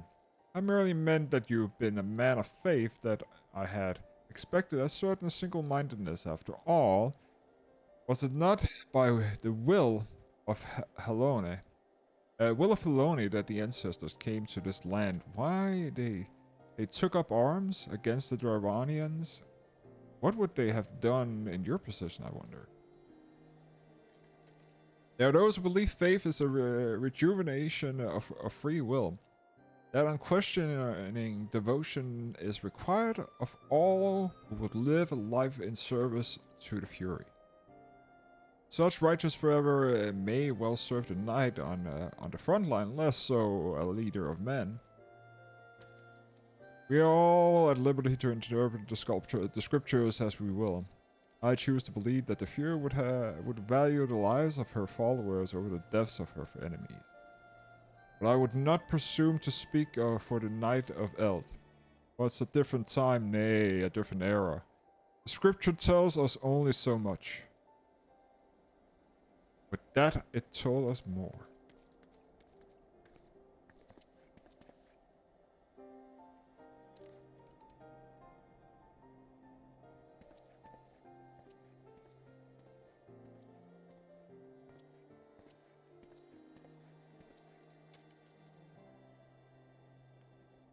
That man is awfully pragmatic for a servant of the Holy See.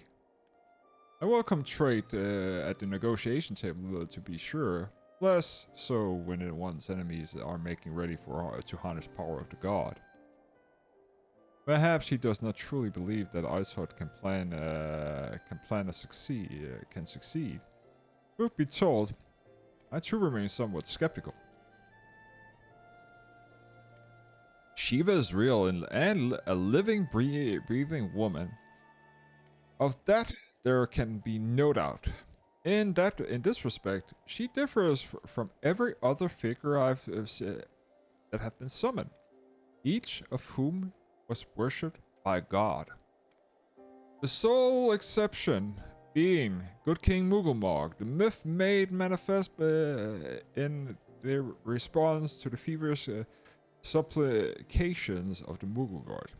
And may he rest in peace and rain fury on him. Saint Shiva may differ. What of the heretics? What are the tribe of outcasts at war with a mighty nation who yearn for resurrection of one who embowels their beliefs? If that is not not placing one's faith in a higher power, then what is? Crystals and conviction, Milfilia. They have them both in abundance.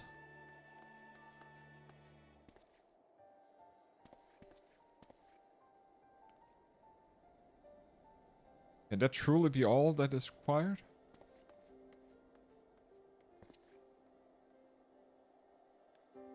My survey team has concluded a preliminary analysis of the ether I saw it used to escape. I believe that she can teleport. That she teleported to another etherite, somewhere not far to the west.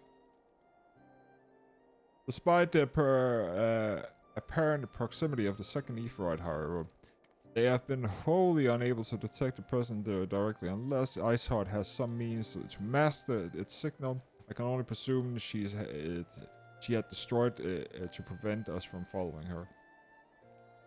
Without the means to teleport as she did, we have no choice but to search for an alternative route, most likely a tunnel, assuming one exists. Let's not get off on the teleportation just yet. One of our colleagues in Shaolin may be able to assist us.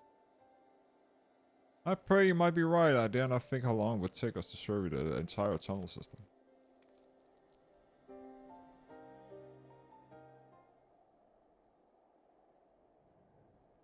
While Minfilia looks into the Aetherite problem, I would like to request your assistance for another matter. The third unit is currently tracking a remnants of the heretic force when attacking us. However, the search goes poorly despite our numbers.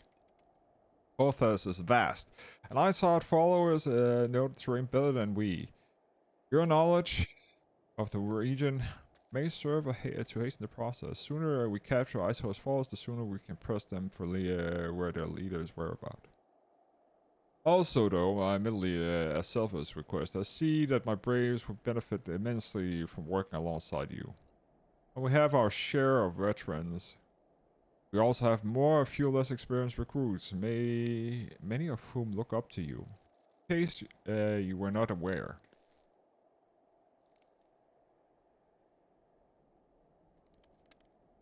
Good. I knew you would understand. What the hell is the Yu case can appreciate? Oh, it's a name. I was just like, what the fuck is that? Yu Hayes can appraise you with the details. But the task complete, come to find me in the observatory, and Captain Ilbert and I are meeting there and discuss the latest development in his investigation. The Temple Knights shall hold Snowcloak for in our absence. Let lead them to their work. Ours is more present.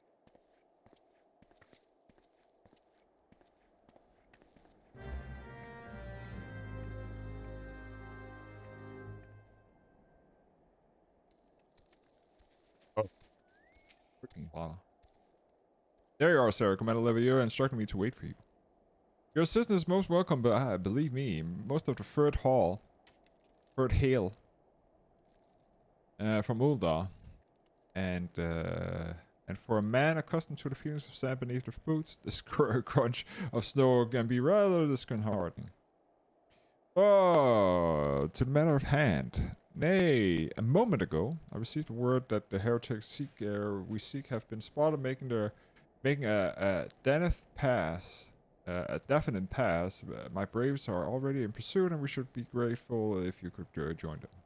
I myself have been taking part in the hunt. Never let it be said that I do not earn my coin.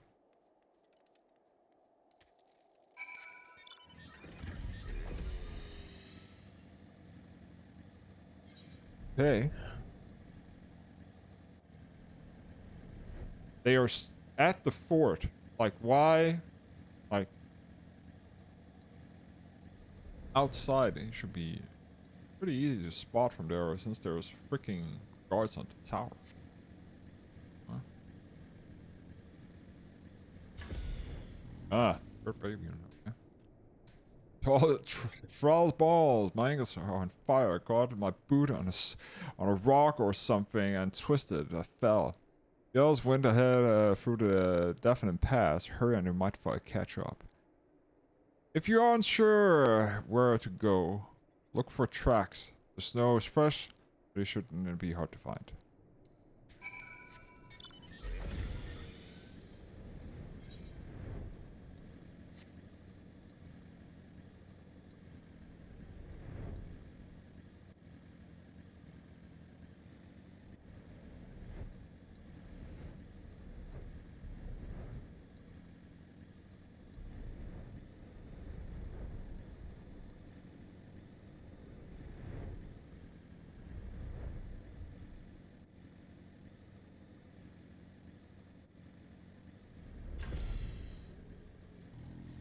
Fresh Prince. Actually, southeast.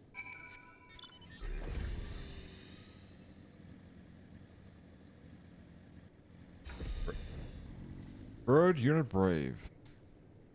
Scion, what are you doing here? The heretics, I'm not sure. There was a great scarlet beast. And USA, I think he went east on his own. Heretics split up, and so did we too. That's a stupid idea.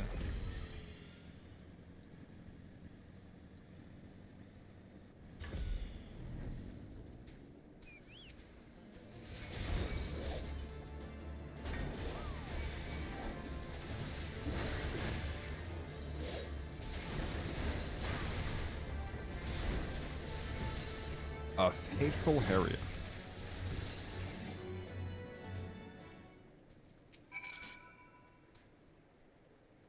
How embarrassing. I was intent on following the heretics' tracks and I almost failed to notice that they had double backed almost.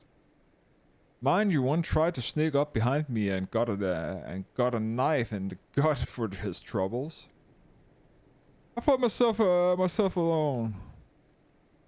So I started searching the dead man's knapsack and came for anything interesting. And lo and behold, before his friends found me, I came upon the withdraw in groups of 3 or less to the observatorium. Give the signal and wait. The merchant will be watching. Be late and be left. Be late and be left dead.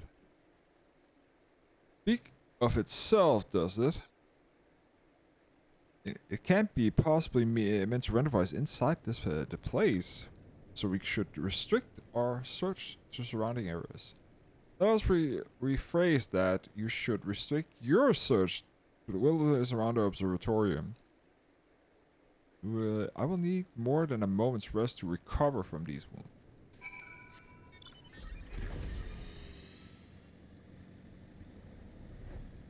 Okay.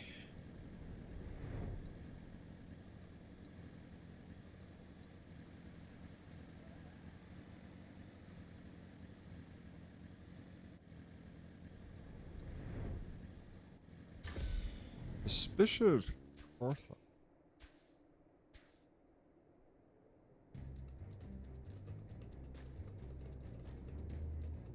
I thought with... I'm through with listening to your excuses. We leave now. How? The woods are crawling with those blue coats. And the knights are searching for every wagon that passes through the gates. Well, stay with her then. If you think you're fair and any better. Now, there's no need for that.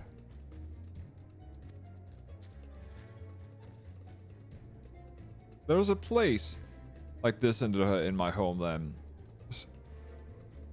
Sacred Snowcaps Peak, where blood must be not be shed. Yet your lands ever thirst for blood of the fallen, and by your deeds it will be drunk deep. It has drunk deep. Oh, I've done nothing wrong. None but meet in secret with a heretic. Deny it. Not all will you. We shall have the truth from you, yet inquisitors are not the only ones skilled in the arts of interrogation.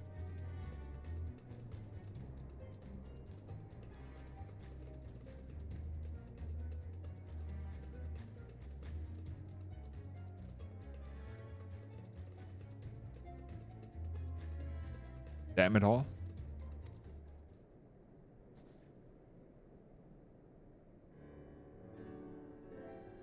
Fancy meeting you here, Sarah. I presume your work with deferred brought you hither. What a tangled web. Lest you wonder, we came not for the heretic, but for the merchant who has been conspiring with him. It came to our attention during the course of our investigation that the ivory is its beggars believe. I know it seems our favorite Gallian spy may have been proven providing assistance to Iceheart. Were it not for the efforts of Lady Yuguri and her shinobi, we might never have discovered the connection.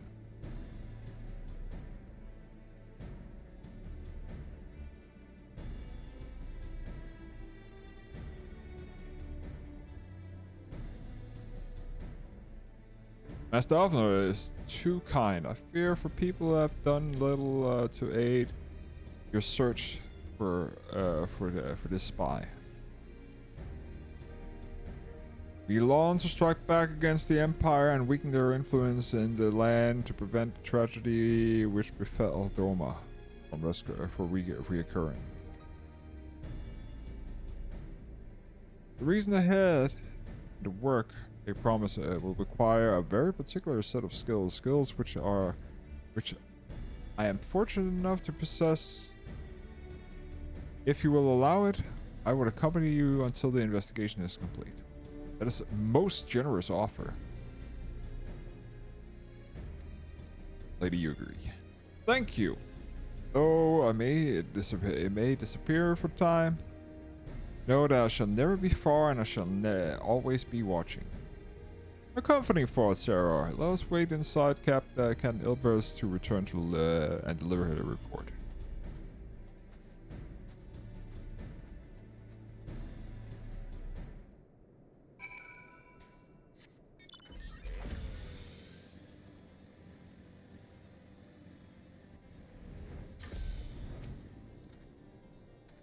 Captain Ilbers seems too confident that the merchant solved should swiftly crumble when pressed. If so,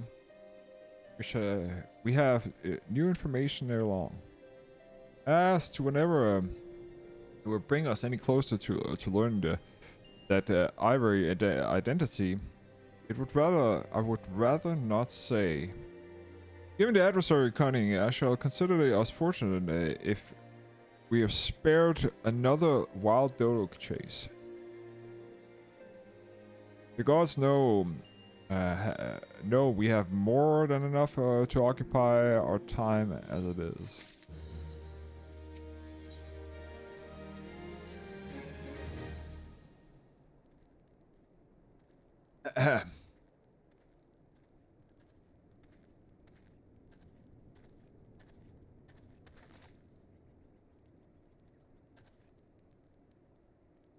Captain Ilbert, your report, if you will.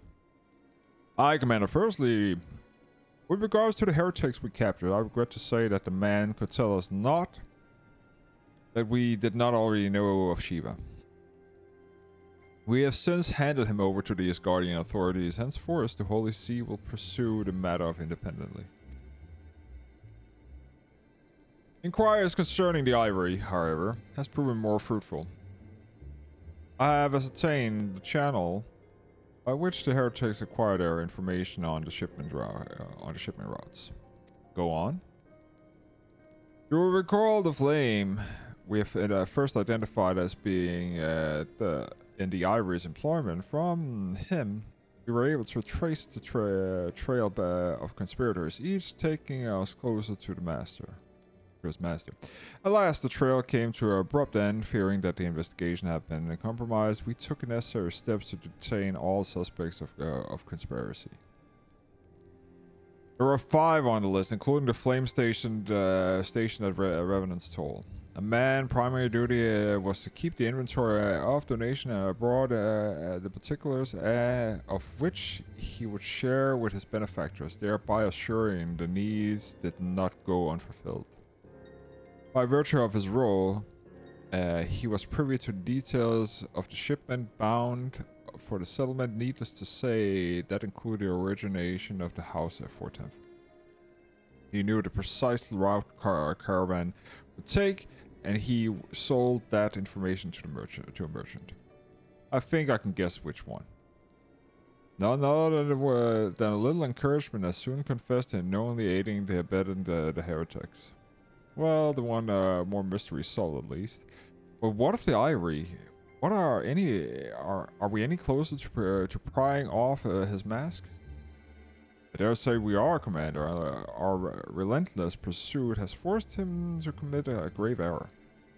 And despite the bid to cover his tracks, the Ivory resorted to exercising certain administrative powers availability. Powers available only to the high-ranking members of the Immortal Flame. If you consider then that our investigation is known to barely a handful of them, the field of suspects is greatly narrowed. You mean to say the agent is among the Rabans in the innermost circle? Someone who has been with him since the Immortal Flame's establishment? This is most puzzling. Plausible explanation. The infiltration likely occurred during the company founding, with the groundwork for the act being laid beforehand. To slip into a position of authority unremarkable and remain above suspicion of all these years. I too was surprised, though. I really should not have been. Of 3 grand companies, Ulda has ever the more vulnerable to infiltration. Both Limsa and Gridania had long-standing armed forces to lend themselves well to inform the Maelstrom of the Order of the Twin Adder. To all intents and purposes, it was the same people, loyal ones, mind, under the same leadership, only the banner was different. Not so the Flames. Ulda's military was made up of desperate order, most of which glorified mercenaries companies and that answered only to their own paymasters. Hardly an ideal environment for the establishment of something as high-minded as the Grand Company. The difficulties Raban faces when founding the Immortal Flames are well known. Even after he convinced his fellow syndicate members to share the cost, the remaining the small matter of finding enough bodies to fill the rank. Indeed, and given the pressing nature of the Imperial fleet, an Imperial threat, that meant recurring every passing sellsword. Amidst the chaos of the founding, it would have been child's play to infiltrate the company. A good deal easier than now. The Immortal Flames have been caught between a conflict of interest and the public and the private.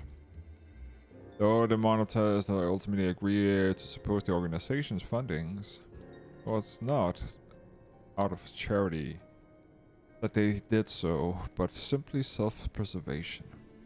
Had Nal van Daro's ambitions been any less apocalyptic, we would have been sure that they would never have risked supplying Raban with an army. But a wonder they did not attempt to extinguish the flames at the moment the danger had passed. Returning to the present. Even as we speak, the Doman's allies are shattering several high-ranking flames, and one of whom would be the Ivy. Desiring to deal a blow against the Empire, the refugees were eager to lend us the aid. I expect to hear from them ere long. Very good. Pray continue your investigation with the first. Meanwhile, we have the second attend to the unrest, and the third can join the fourth in inspecting the crystal ship. If they notice anything unusual, I want to know about it. If Shiva is summoned in the manner of to the other primals, the heretics will be looking for future supplies. Understood, Commander. I should send word for Sir Emmerich informing him of our success of identifying the heretics and abettors. Hopefully the information will be some use to the Ishgardians. It is time, Commander. Yes, I am aware. An emergency council with the Alliance leadership has been called. There have been development in Garlemald, it would seem. As commander of the Crystal Base, and my presence has been requested, so I would have you accompany me, Sarah. The realm's stoutest champion is only to meet you to be present in the discussion. Oh, and Tennyson has already given her consent. Let's you worry.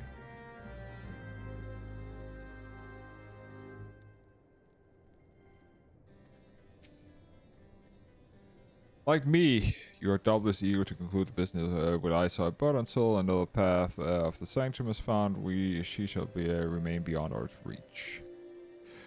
Benfilia and the Archon are sparing no effort in securing the alternative route until such time as they succeed. I suggest we give some thought to the realm's other problems. I shall go ahead to Gridania, and regardless. Readiness for the coming council. Meet up in Norfield's altar, and we shall make our way to Lotus Stand together.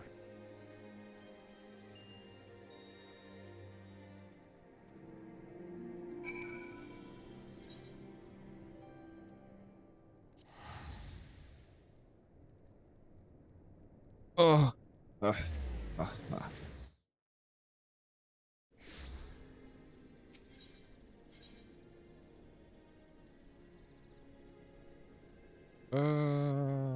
There we go.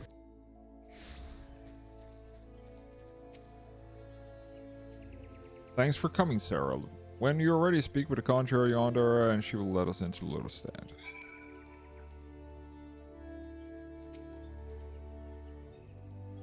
The Alliance leaders await you in the Lotus Stand. Will you be joining them now? Yes.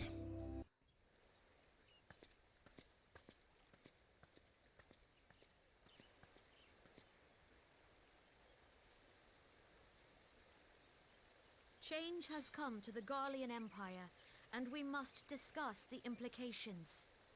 What change?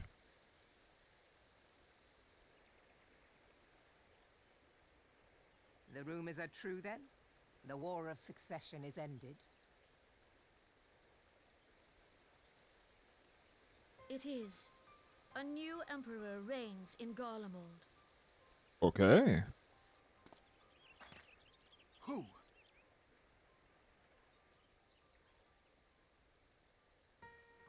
That was fast. The birth and all too rapid expansion of the Garlean Empire is commonly attributed to the strategic brilliance of Solus Zosgalvis, yet he did not rule alone. Several members of the royal household also distinguished themselves during his reign. Nevertheless, it was the eldest son who stood to inherit the throne, until his most untimely passing. I thought us fortunate when I learned that the Emperor had died without naming a successor.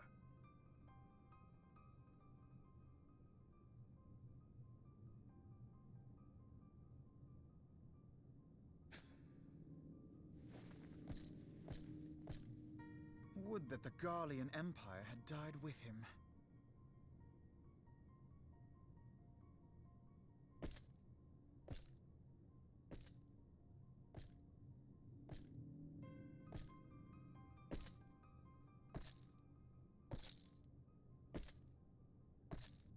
Yeah? It was the grandson and his uncle who had the strongest claims, was it not?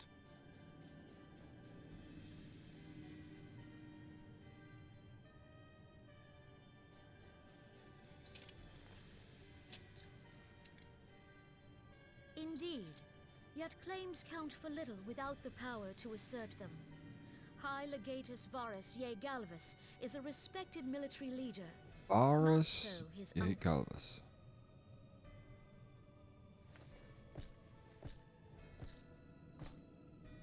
So young Varus has torn the crown from his uncle's grasp and taken his place at the head of the Empire.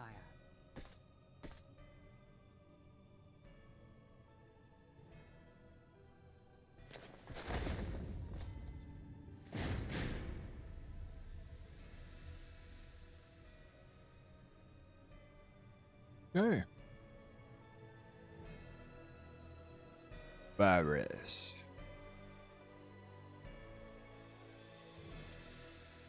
Given the troubled nature of his succession, the new emperor will require time to seal his grip on power. Yet have no doubt but that he shall, for there are none left with strength enough to oppose him.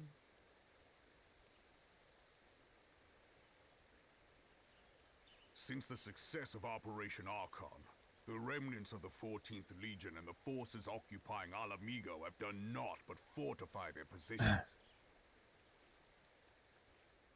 But you can be sure they'll be ready to march on us again, if their Emperor gives the word. When, not if. They say this Varus was so set upon Eorzean annexation that he spoke out against the Meteor Project. Plainly, the new emperor's intentions are of great concern to us all.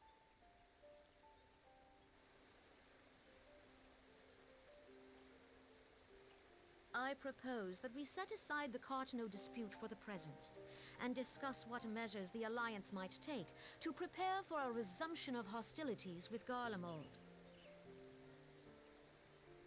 Moreover, I move that we re-examine the question of how our former allies in Ishgard might be persuaded to retake their place at our side.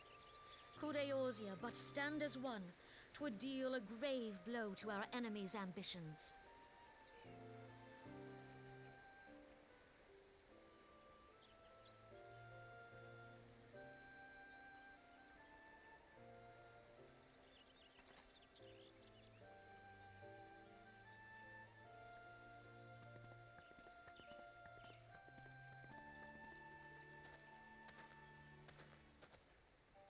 Well, I suppose we should be grateful that they have finally acknowledged the inevitability of Imperial attack.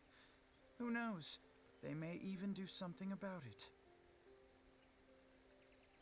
If only the leaders of Ishgard would follow their example and stop hiding behind their gates, praying for the coming storm to pass them by. But So that's Varus. a discussion for another time. At present, I am more concerned by the fact that the Alliance's mooted preparations will be made known to the Garleans many moons before their coming. So long as the Ivy eludes our grasp, no secret is safe.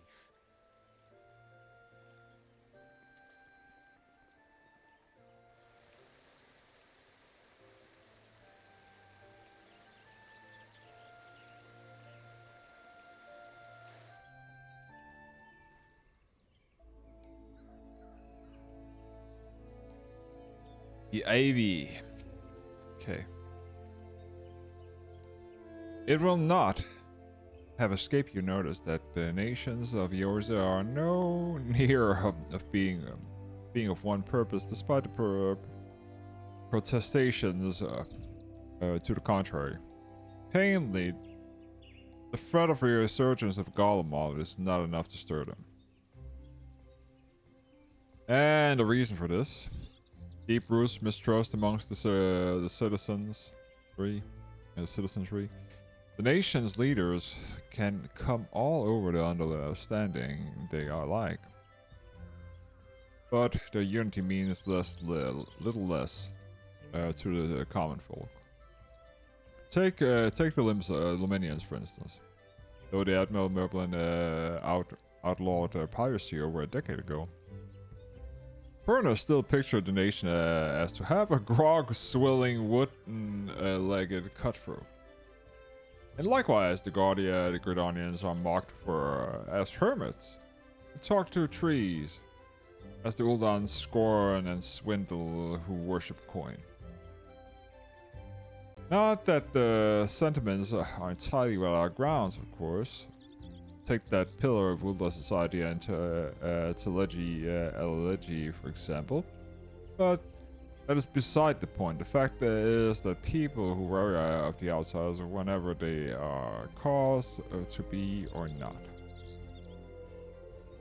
On that basis, one could argue that the conflict of Cartano is a necessary evil.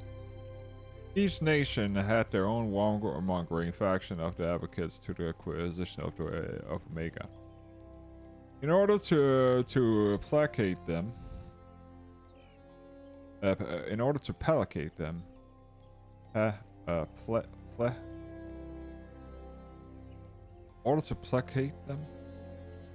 P-A-T. We present them something resembling warfare, thereby curb the appetite of the full-scale conflict, but not enough. But I love musing. Let us speak of the more pressing matter, the Ivy. Since we spoke at the observatory, Captain Ilbar has further ascertained that his list of suspects, and by coincidence, the one he deems the most likely candidate is lastly come to Gridania. The hunt nearest its end, Sarah, and the remains is to come to Aquarius. Seek out the Ilbard near the Adder's Nest. I'll give you the particulars. Would there be any development in Cortano or Corthas? We'll be sure we'll send a word without delay. In the meantime, I wish you success for the apprehension of Ivy.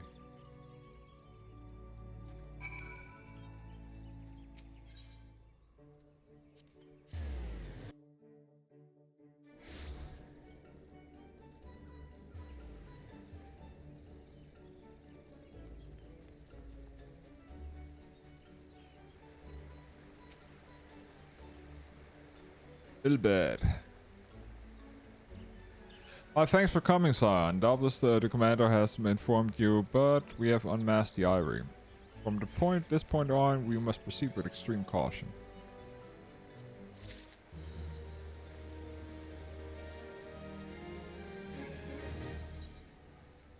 Oh, it's the extreme version of the Lightning Judgment.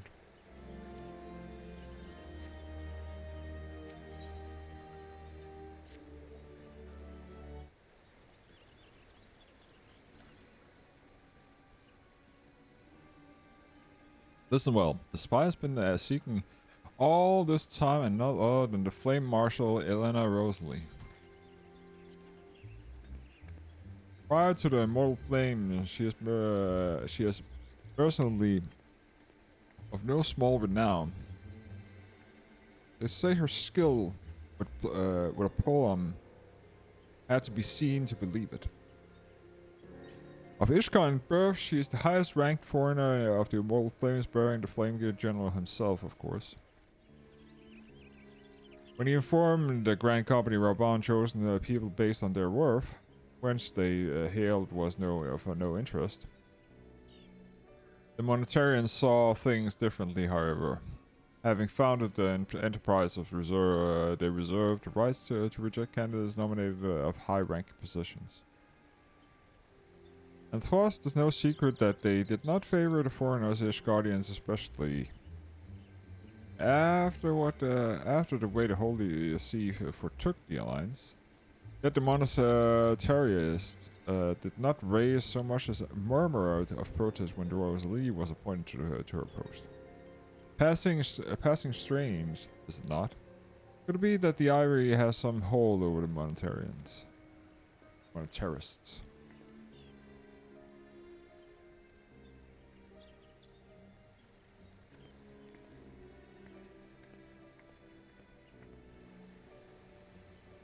But these revelations are secondary to our current mission. Our of more interest is to us the Rosalie presence here now. As you may be aware, it is the duty of the Flame Marshal to command the immortal flames in the absence of the Flame General, and while Ravana attends the council of the Alliance leaders, she should have remained in the Hall of Flame.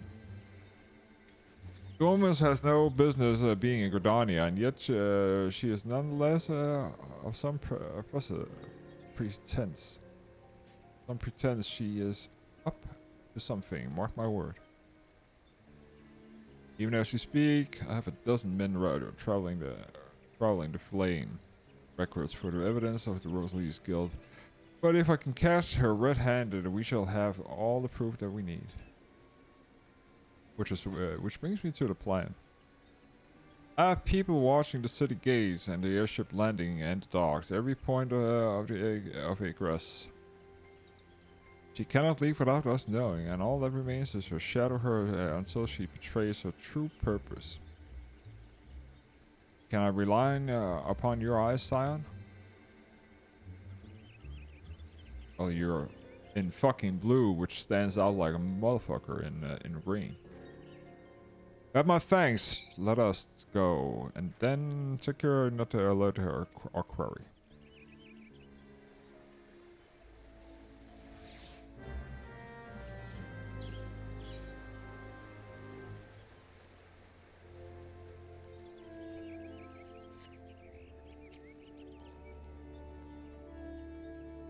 Rosalie is headed to the direction of the Blue Badger Gate, with me, Sire.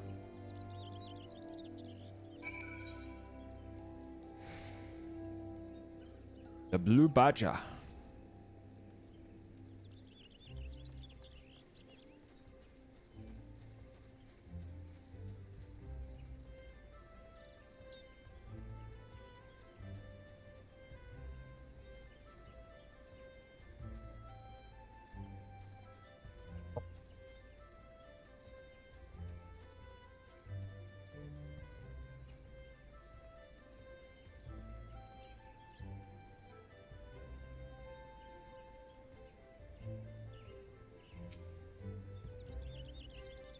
So Rosalie has entered the canopy, meeting someone perchance, or could it be that she means to board an airship? Pray look for it within.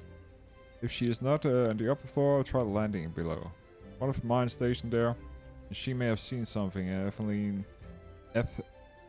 Efmina is her name, and shall remain her raw in her remain here in case Rosalie reappears.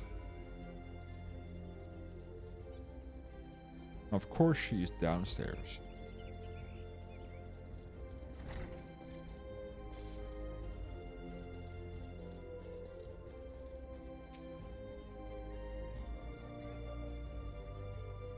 Zarkona is such an unexpected pleasure. What brings you here?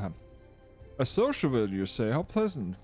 No, she didn't come here this way. I've noticed every passenger, and I bore any resemblance. I don't mind. Don't let me keep you. Okay.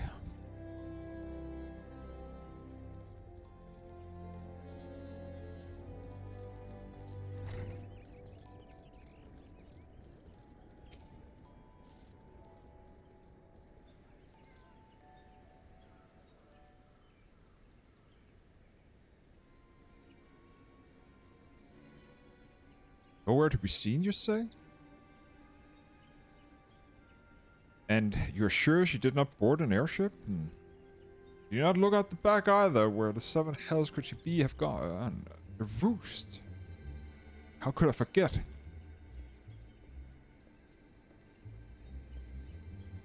Greetings, sir. Might have interest in some turn tonic. A cup of day imbues a man's great vigor and takes the meaning. Perhaps another time, friend. Wait, that necklace? Are you a shinobi of Doma? The woman you seek has left Gridania by the way of West Shore Pier. She was attired as a merchant, but these eyes are not so easily deceived.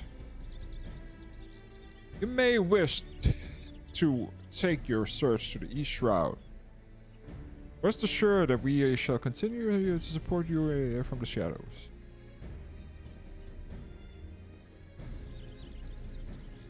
Thank the 12 for the domins. Were it not for the unique talents, Rosalie would have disappeared without trace.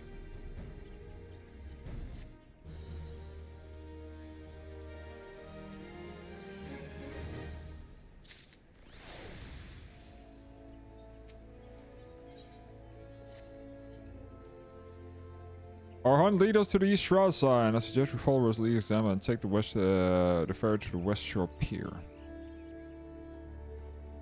Doubtless wish to make certain of preparation. You see, while I go ahead, I shall wait you at the Sweet Bloom Pier.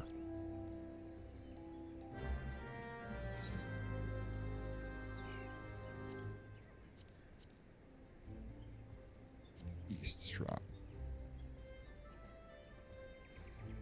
I'm just gonna travel here. It's just quicker.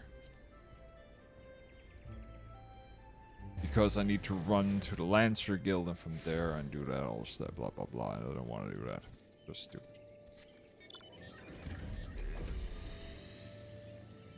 It's way quicker this way. Excuse me.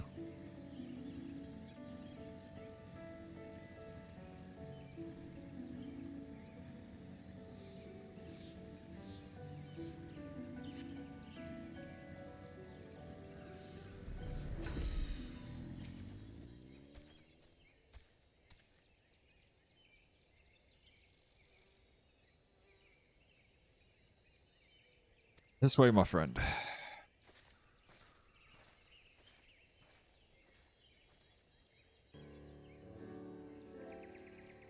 Probably makes for a Hawthorne hut.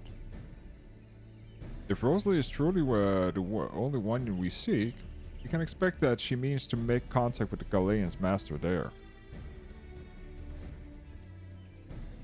As explanations is in order, you are no doubtfully aware that the Galeons have their own method of communicating with the over great distance.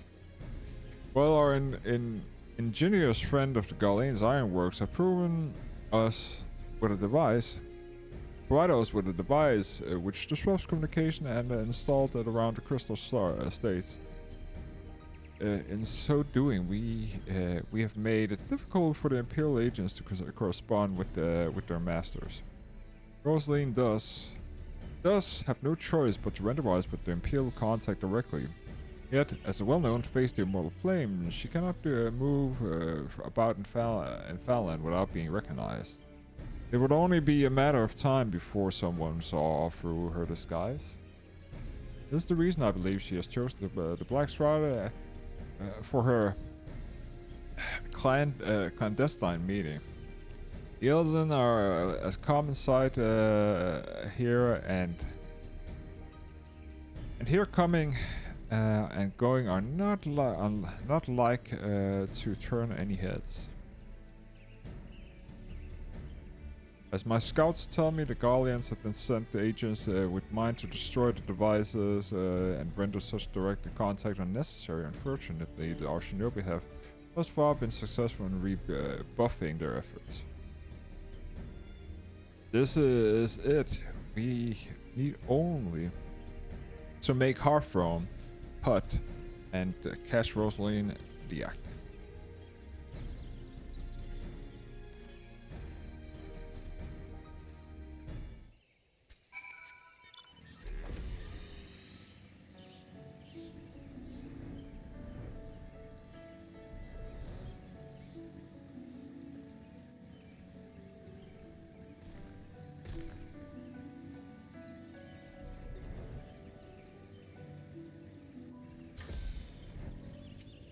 Yugiri.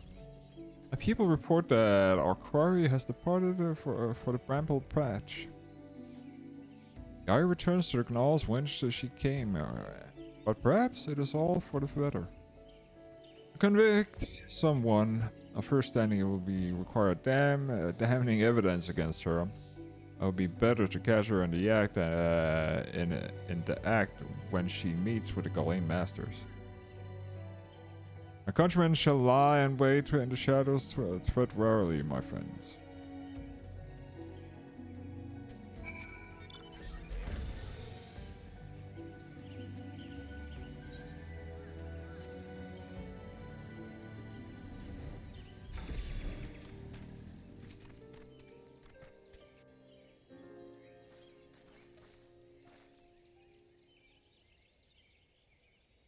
Just beyond, Rosalie is in conversation with an individual clad in the manner of an adventurer. The Imperial intermediary, no doubt. That's it with me.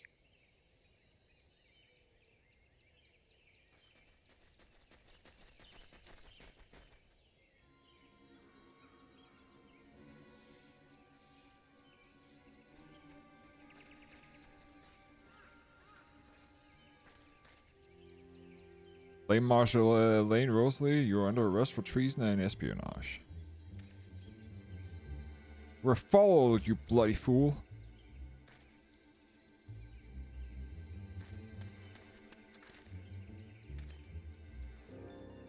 Nation.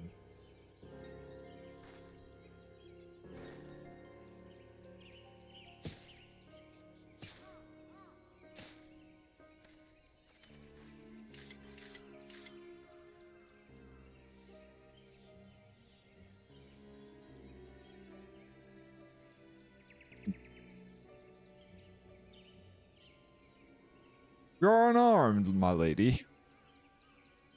I scarcely grabbed for a guard for battle. But if you wish to fight, you're welcome to try.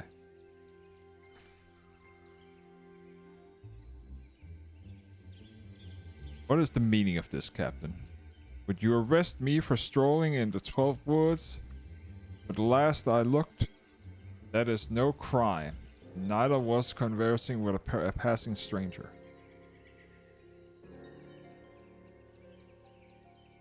You would feign ignorance then? Very well. If you do think of something to say, there will be plenty of time to say it later. Now, come quietly and I shall make your wish you wish you had.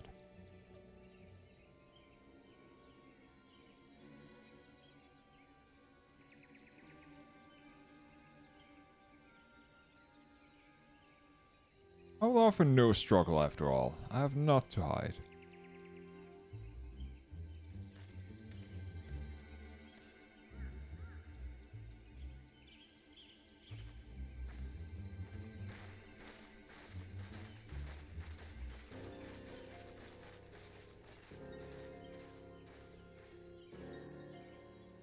I think we're barking up the wrong tree here.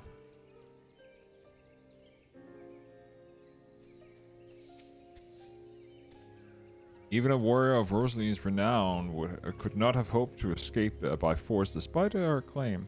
Her surrender does be respect in a sense, but an awareness that her position is untenable. With the ivory thus sprouted, it would be hoped that the tendrils she entwined around the immortal flame will gradually wither and die. Perhaps then the people of Ul'dah will have the grand company they deserve. But let us speak of the present, and if I may ask, what will you do now, Sarah? So the Silence seek a way into Icehouse Sanctum. Then I dare say it's eager to return to the Rising Stone, and pray do not let me keep you. Fear not, my countrymen shall tend to the aftermath. You need not waste your talents here. And speaking of talents, have you considered training the arts of shinobi? You have an aptitude for it, I believe. So please give it some thought. Till next time, my friend.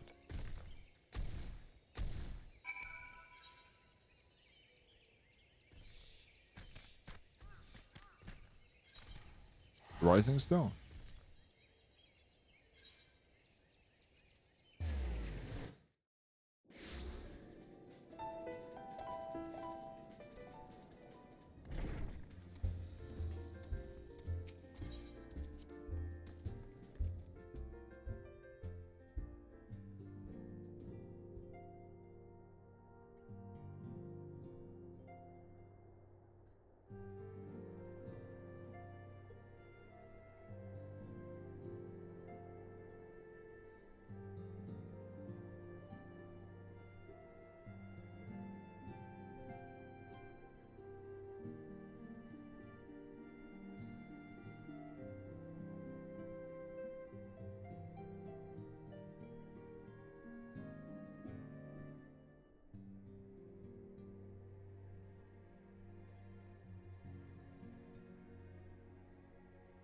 Just reading something that came in. Sorry about that.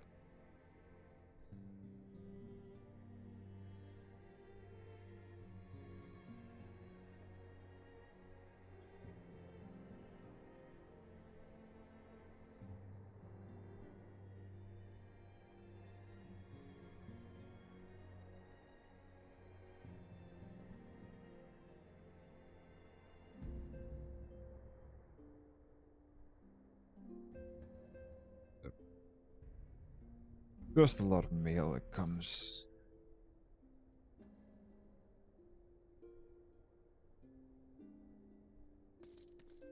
Sorry about that. Let us move on.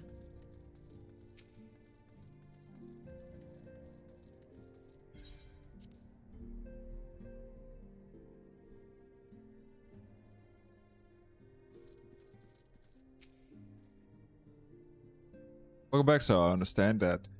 Alpha Note, I had a task for you. May I ask what it was? Okay, charge of treason and espionage against alien. It's scarce to believe it.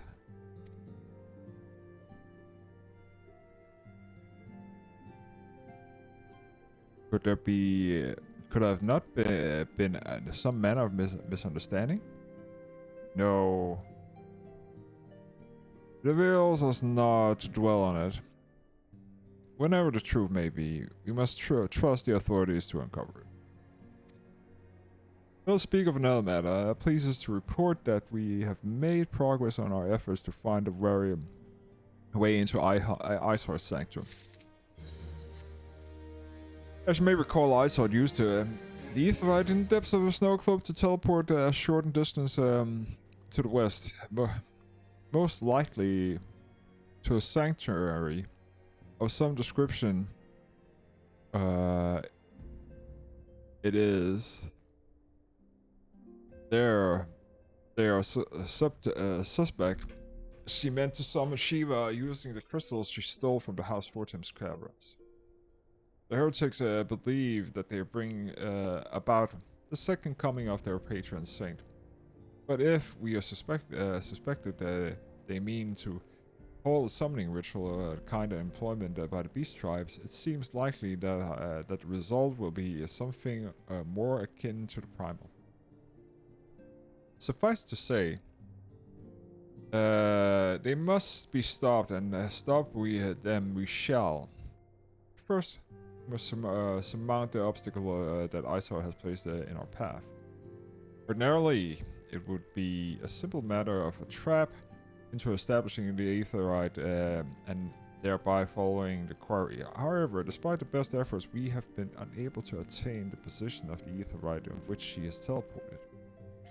Our prevailing theory is that she destroyed the second Aetherite upon arrival, a reckless departure, a desperate measure, but also an effective one. After discussing the matter of link with Urange, we have concluded that she lacks the expertise to develop a solution. Which is why we have called upon the aid of one who does possess such expertise. The colleague of who you're currently en route to the Raven Troll is from Australia, and she should be arriving within the hour, in fact. Since you are here, perhaps you could welcome her together. I'm certain she would appreciate the gesture. Let us make our way to the northern gates and await her coming.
Oh, it's her. Okay.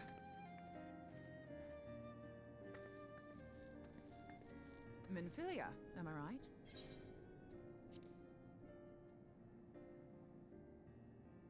None other.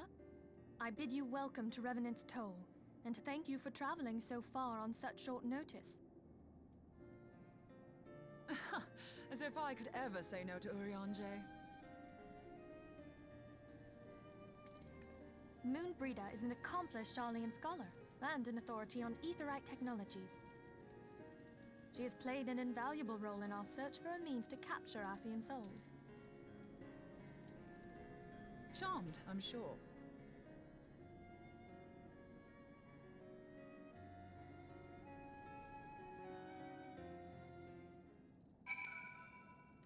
So it's Moonbreeder. Okay. Okay. Let us return to the Rising Stone of Wines, and we have much to discuss.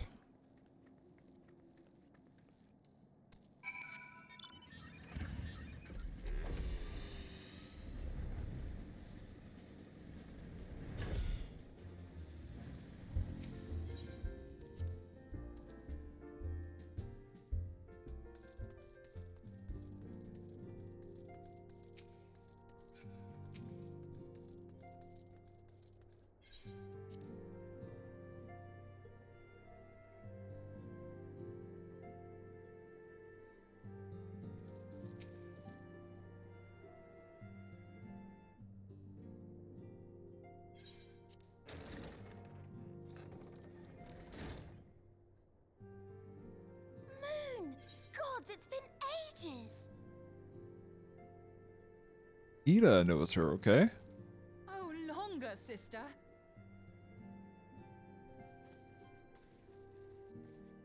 A joyous reunion indeed. Well, of course it is. Moon and I are like twin sisters. Uh-huh. In appearance and aptitude.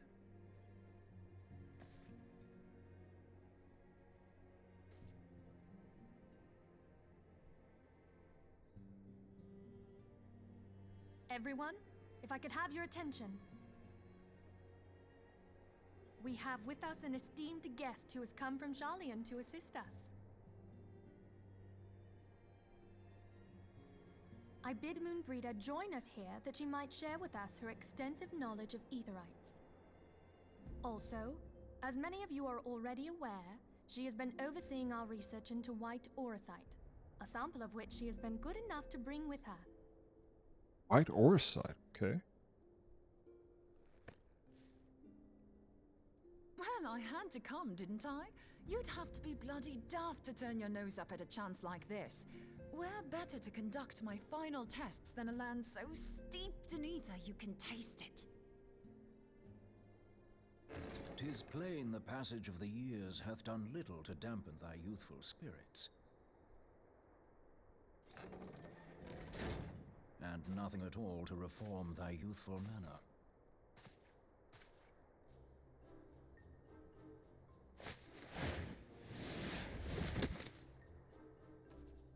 Urianger, where in the hells have you been hiding? Unhand me.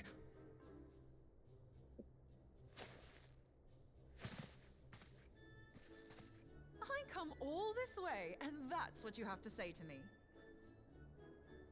I much preferred when you were pleading with me to drop everything and hurry to your side. What was it you said? None save thee can satisfy this need. Go on.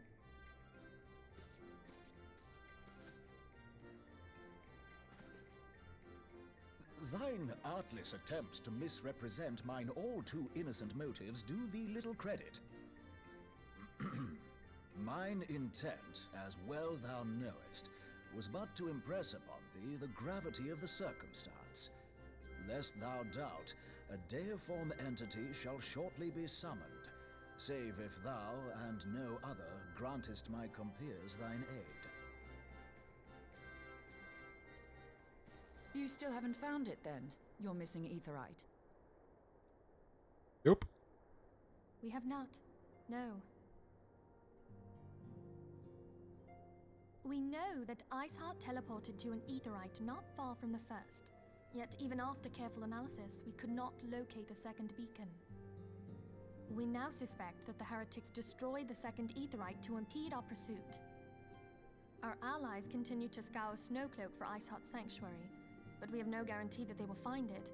Yet it must be found, for even now Iceheart prepares to call upon Saint Shiva. I'm sorry, but if the aetherite's been destroyed, then that's that. Although, you're absolutely sure she used the first aetherite, are you? She didn't just use teleportation magics? One of our own bore witness to her escape. I can say with absolute certainty that Iceheart used the aetherite.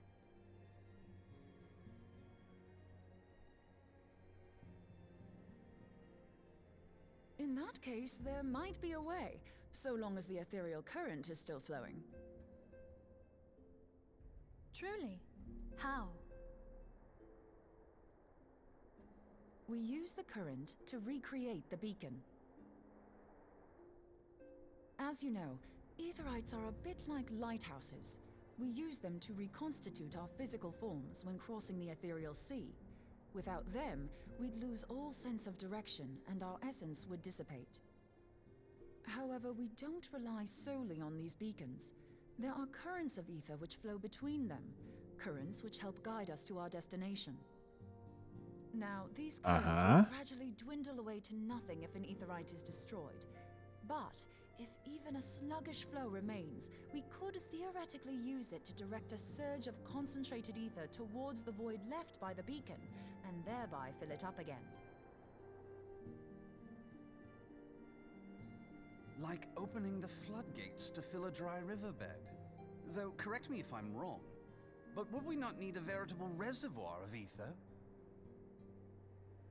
In concert, we might manage to channel a sufficient volume, yet that is not my chief concern.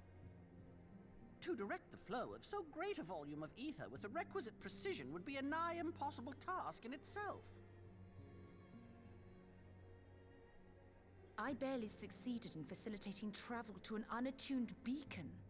That which you describe sounds considerably more difficult.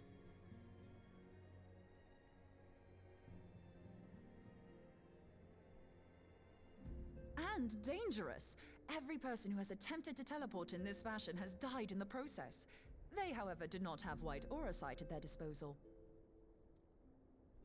I can use it to channel all the ether you can give me into the aetherite. However, white aura sight cannot retain ether for an extended period of time, so we would need to infuse it immediately beforehand. Okay. Just so you know, I'd confidently give this plan better than even odds of success. And if the worst comes to worst, your people won't suffer. Great. Though it risked the lives of our best and brightest, we have not the time to seek other options. If the ethereal current still flows, we shall carry out Moonbreeder's plan. That's the spirit. Let's roll the dice.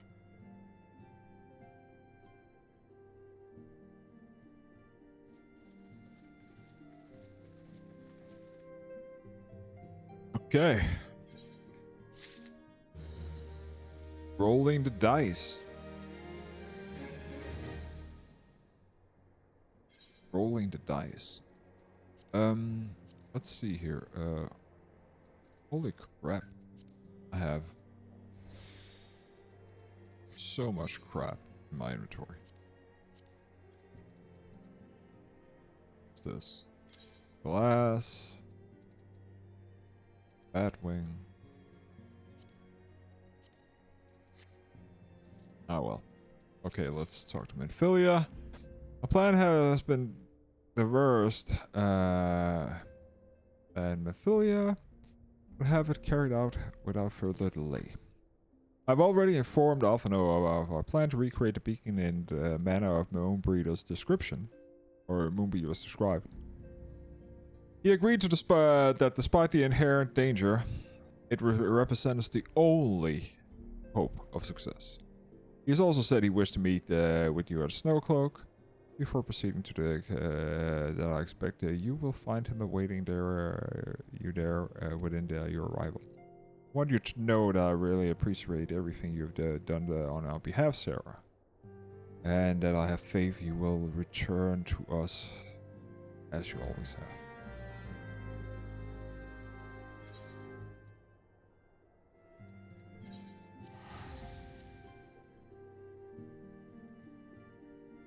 It also means that we are soon to stop, actually. I'm hoping we can finish off this here chapter, which is, let's see here, we are at the instrument of the violence. Yeah. We're close. We're close. A couple of quests more, and then we can cut it off, and that should be around 7:30 or something. I'm hoping, depending on how long it's gonna take to get this here done.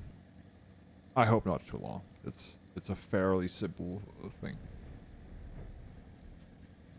I don't think I can solo it. No, not at this here stage, I think. It's gonna take a long time to solo. Because I don't have the equipment for it. Or the level I have almost, but good to see you, Sarah. I was starting to wonder where you have a second thought. Captain Elba sent his regards. By the way, his intent is to interrogate Lino and will die even as we speak. Well, I shall not distract you from your matters of hand. We can discuss the ivory upon your return. I trust that you, by which, I mean, is to say, the others are waiting for us at the Aetherite after you sign.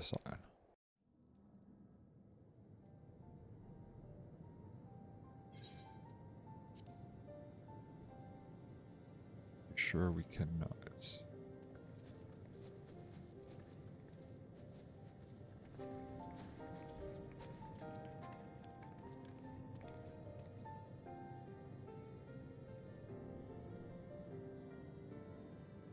Daughters?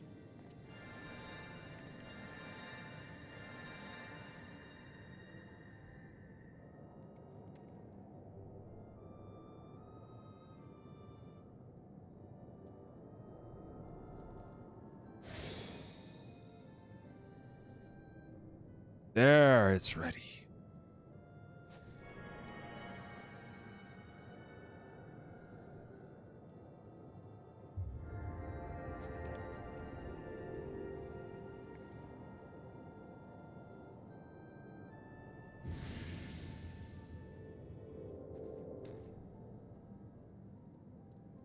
Okay. Ha, it worked, I think. Try tuning to the ether right now. Feel from the current and try to locate the beacon.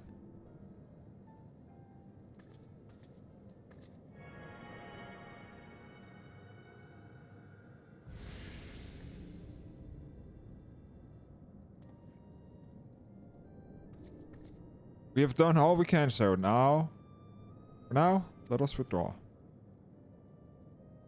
For final preparation for the complete, you must seek out the beacon and we have created, and if by grace of the 12th you arrive safely, you must stop Iceheart before she summons Shiva. That's easier said than done, man. Easier said than done.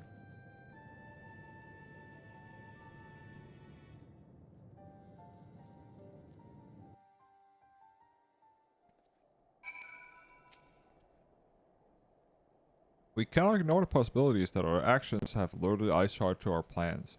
Should that be the case, she may attempt to hasten the completion of the summoning ritual, as if she succeeds, we'll have to have little choice but to face Shiva in battle. Knowing the little of this saint, I cannot say if her own strength will suffice. So I will encourage you to call upon allies. Some of may have reservations about arranging their lives on the success of Moonbria's experiment, but others will have surely agreed to, despite time's call for desperate measures. Before I assemble the party, pray, speak to the knight. Believe they have a message for you for Sir Emmerich. Madam, Sir Emmerich regrets that he could not be here in person and asked me that to read the letter to him. This god faces an unprecedented threat, and yet in our need, it is not her knight who stand poised to defend her. Sarah Connor, the warrior of light, savior of yours, so your deeds this day shall not be forgotten. Where others who fled, where others would flee, you have chosen to remain.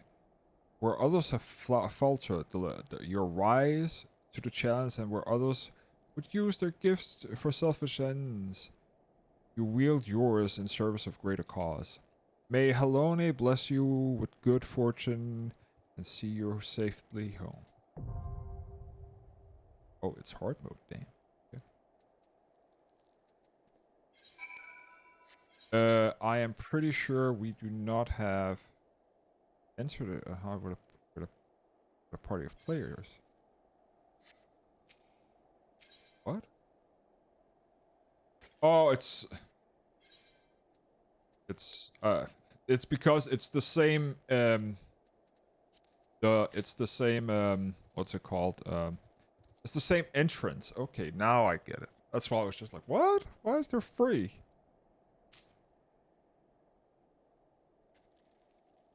Let's see how long it takes. A couple of things we want to do. We want to do this. We want to do what?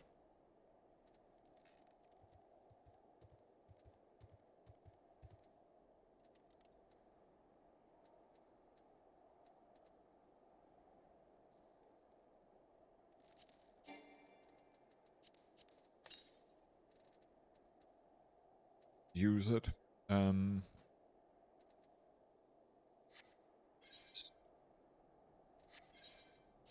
Here. We're on food, so that's good. Just about to do our thing. Couple of quests. There, we should finish this here chapter and be on to 0.55, which is tomorrow. Hopefully, depending on many things. But right now,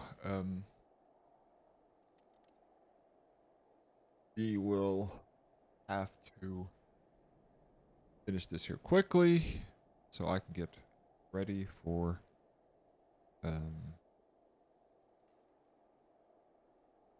reading.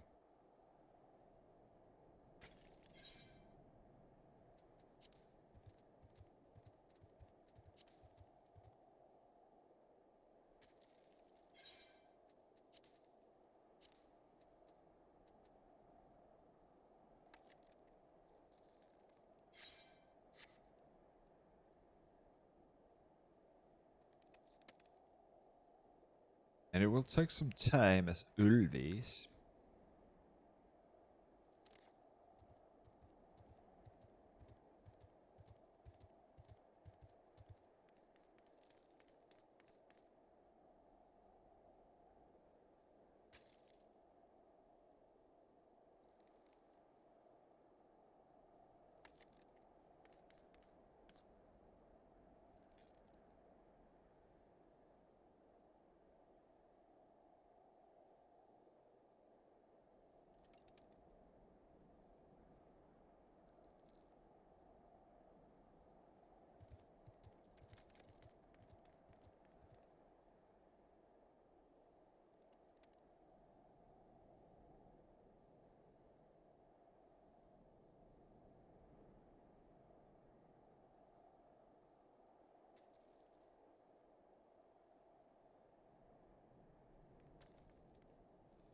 Oh, come now, people. Somebody should be,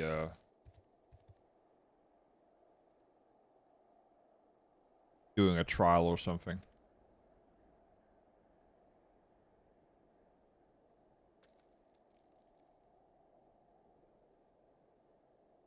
Because you can't do...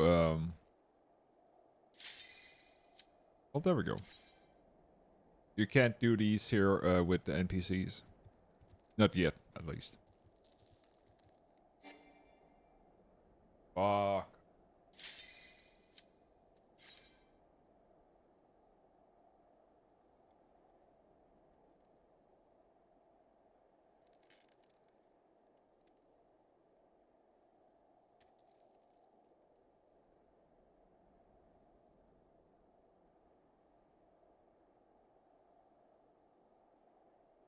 And of course 2 NPCs or 2 DPS don't click.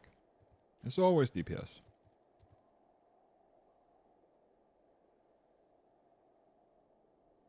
Come now, click it. Click it. One more, thank you.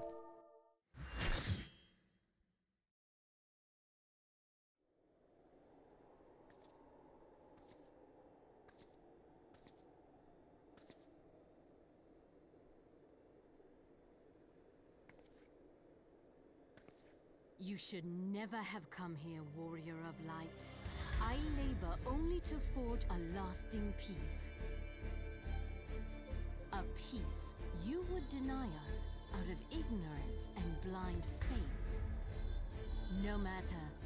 If it is our fate to be at odds, then it is mine to strike you down. Yeah. We whom gods and men have forsaken shall be the instruments of our own deliverance. Partake of my flesh.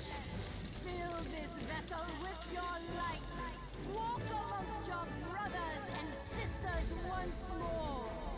Oh, Saint Shiva, still the hatred within our hearts and bless us with eternal grace. And that's the difference here. She is the vessel for it.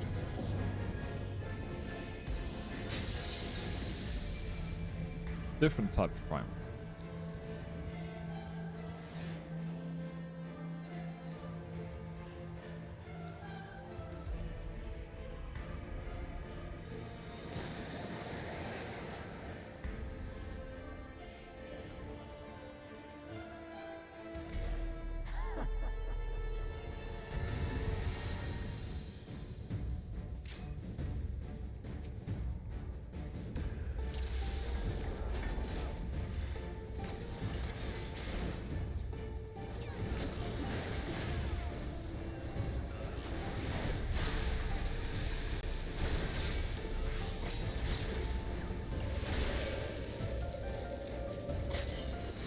Oh, come on, people. Ah. God, that I have. Okay.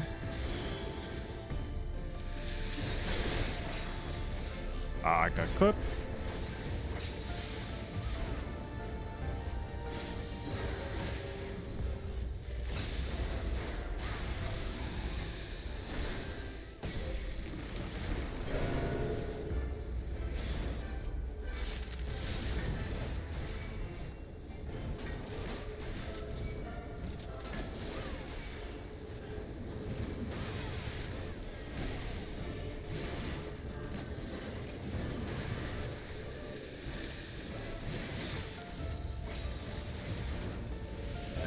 Go.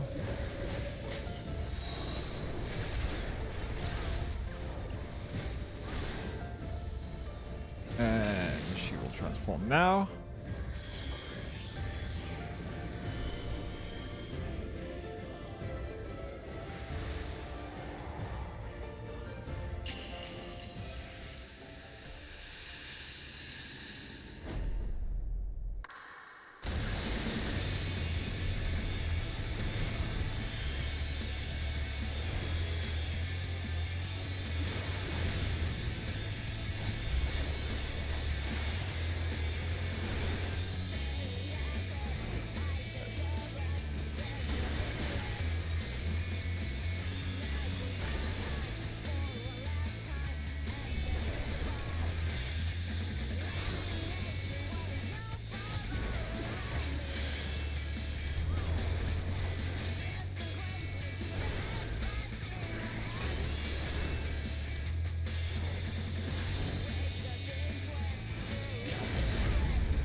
That's that.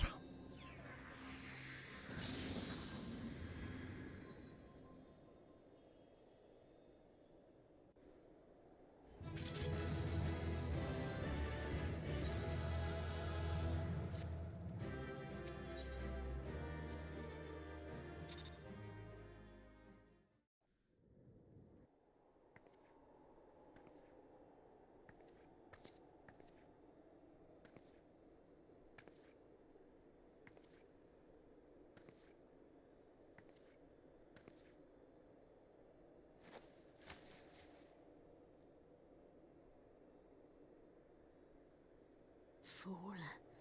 Blind, bloody fool.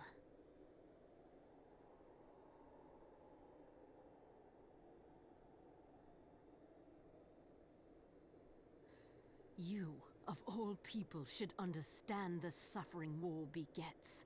That no sacrifice is too great if it brings an end to the violence.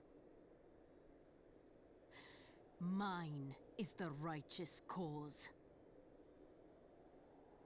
That's not 100% sure that's Fight that in a we. war you do not understand. A pawn of liars and schemers. And they are no less ignorant than you, following the creed of their fathers without question, never thinking to ask why. Trapped in a delusion of their own creation, and blind to the truth.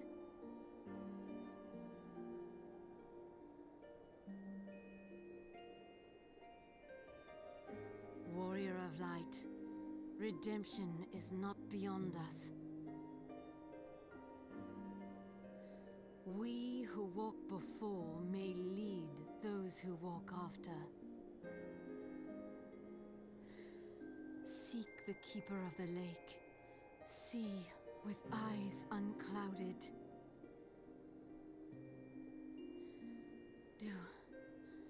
Do not squander Mother's gift.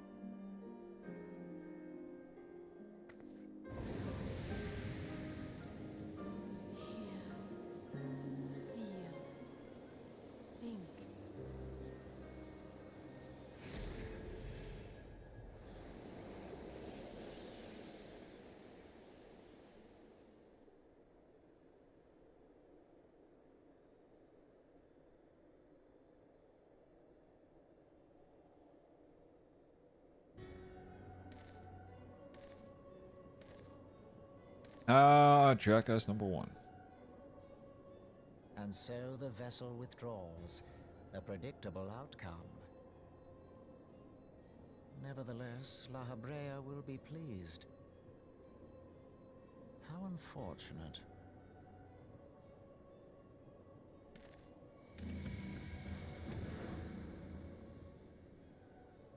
Okay.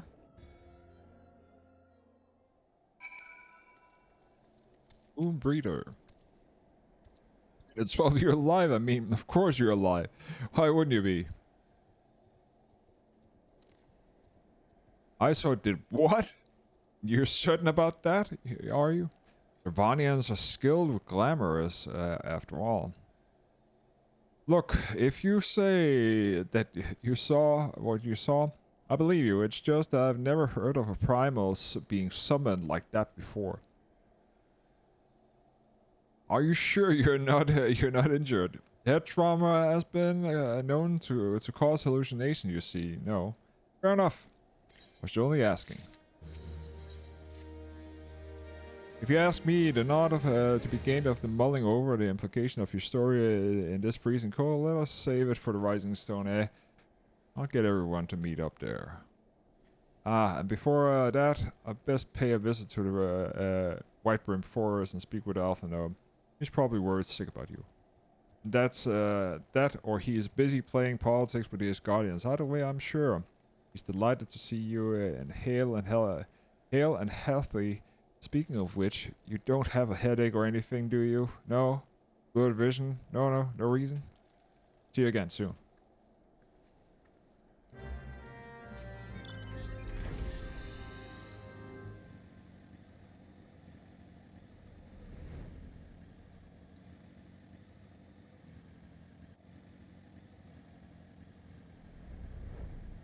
road less traveled.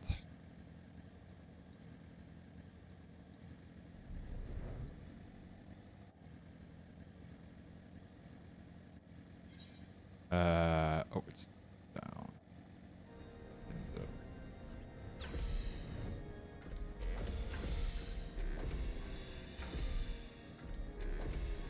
was up here, goddammit.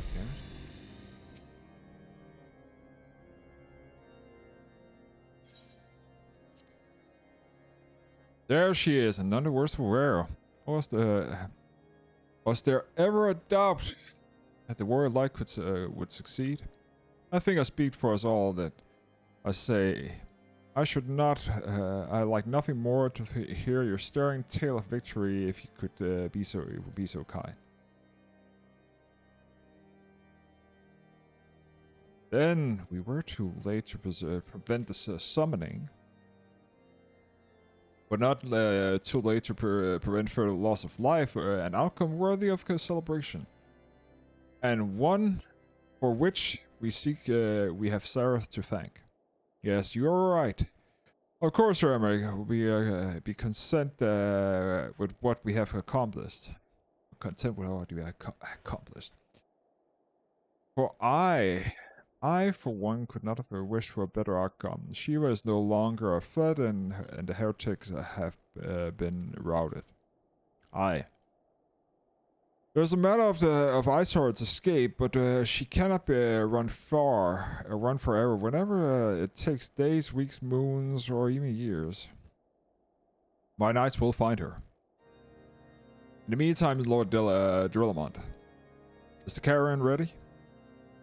The supplies your men recovered have been prepared for transport in accordance with your wishes. Rest assured, my knights will see them safely to Raven's Toll. Of that, I have no doubt. I'll take these are the self-same supplies the heretics stole from the House Fortem's caravan. Less the crystals, which more comprising the bulk of the shipment, yes. Scarcely all the fraction of which was promised. But a meaningful contribution to your cause all the same. Oh. On an unrelated note, Sarah. Might I trouble you to accompany me to the Camp Dragonhead at the earliest convenience? It is not for my benefit. A certain lord wants to distressed with when he learned of your intent of risk of life and limb to stop the Iceheart. It took half a dozen knights to restrain him. I am told. Lord Horsefront. Men give vent to their anxieties in myriad ways. Pray do not think less of him.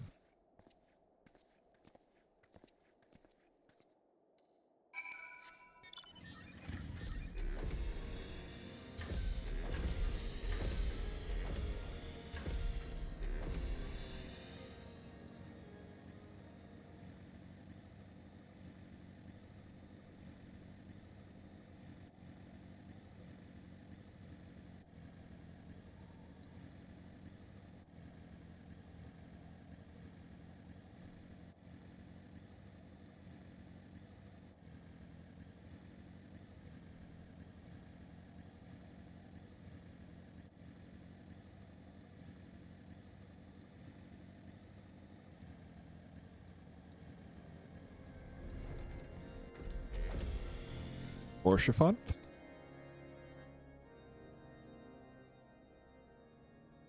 What are you thinking, Sarah? Rating your every being on a doubtless theory might allow you to enter the Iceheart's lair, knowing full well that she could have sufficient forewarnings to complete the ritual to summon Shiva anyways? And then engaging in ambition in mortal combat. Abomination in mortal combat by the fury, Sarah. This is the stuff for ballads. Battles for the ages that would I had been there to fight by your side. Yet here I was forced to wait, condemned to wonders of the fate of a dear friend for the veritable eternity. I would not wish such torture on most hatred enemies. Ah. But here you are now, and that is truly what matters. Let us move on. Sir Mick wished to have a word with you and myself in private. He awaits us at awaits us in the tertiary.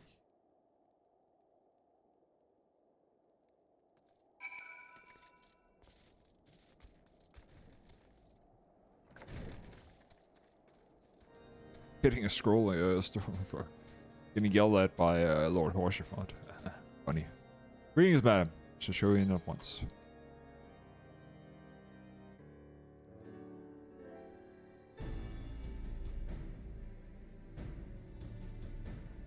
On behalf of the Holy See of Ishgard, allow me to express my deepest thanks. Never before have we been required to contend with a primal. Indeed, there were fears in some quarters that our knights might not be equal to the task. From what we have now learned of these beings, I can say with certainty that we would have lost a great many men had the Scions not intervened. Then the argument for preemptive action should be self-evident. Perchance Yeah? now you will reconsider my proposal that Ishgard move against Nautilon. They're not gonna do jack shit. When we first met, a similar proposal was tabled, but the Holy See decreed that we were to observe, and that military action should be taken only in self-defense. All things And that is considered, to it stay. was not an unreasonable decision. Since the calamity, 2 vigils have fallen to the Horde, while Garuda has never shown any inclination to storm the gates of judgment. Which is why this unprecedented crisis and its resolution may prompt a change in policy. You who have faced these primals know well the threat they pose.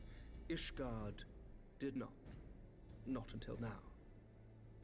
And there is naught like a brush with death to change a man's outlook. Politics. At the very least, this should silence any lingering objections to our arrangement with Revenant's Toll. The Holy See may even feel moved to grant us its formal endorsement.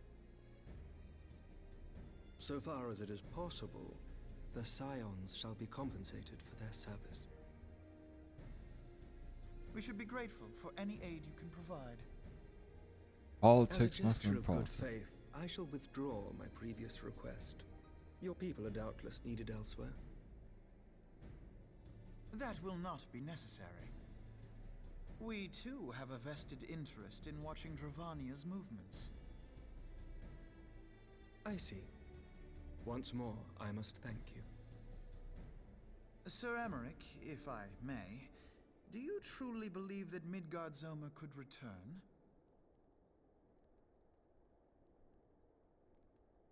The heavens are a window unto truth, but those who interpret their movements are not infallible. I requested your involvement as a precautionary measure. But of course, you sought an excuse to compensate us from the first, mindful of what would happen if Revenant's Toll were taken by your enemies. Ishgard is not wont to aid its neighbors, but that does not preclude it from manipulating them to serve its own interests. Choose your next words carefully.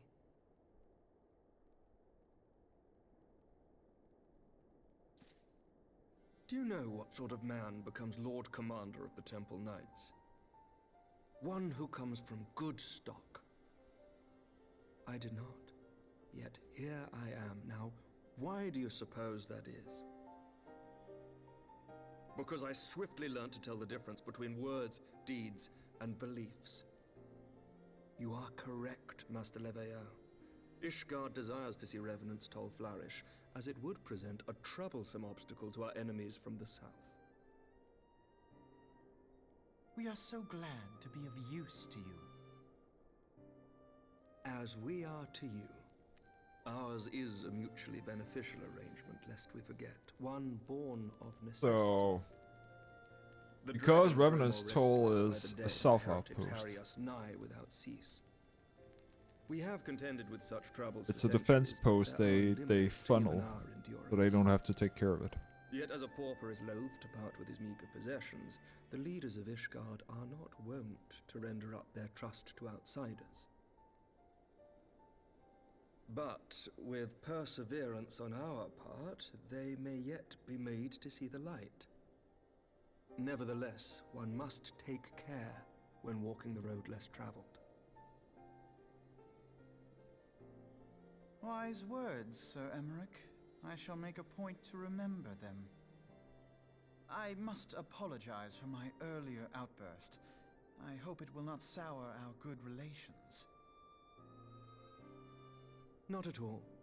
You but spoke from the heart. I trust you understand that at times my duties may prevent me from meeting with you. On such occasions, my second-in-command will speak for me.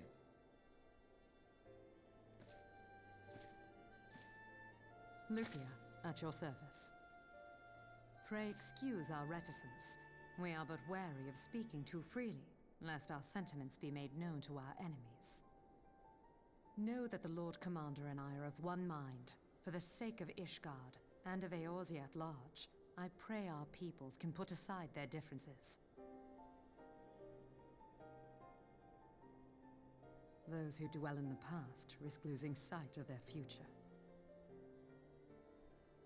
Should aught befall one of our shipments, pray inform Lucia immediately. You may also relay to her any words you might have for me alone. Not being of Ishgardian birth, she owes no allegiance to any noble house, making her as near to incorruptible as one can find in my homeland. Suffice it to say, I trust her completely, and so may you. Okay. Which reminds me, Lord Orchefort, if you would be so kind. Certainly.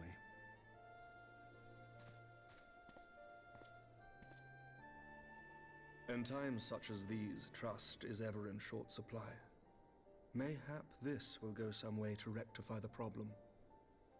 The results of our investigation into the heretics' recent attacks, as well as our interrogation of the merchant you detained. Sir Emmerich, I cannot thank you enough. Think nothing of it. Ishgard may be many things, but it is no friend to Garlemald. Did I not tell you to have faith, my friend? Indeed you did, my friend. Indeed you did.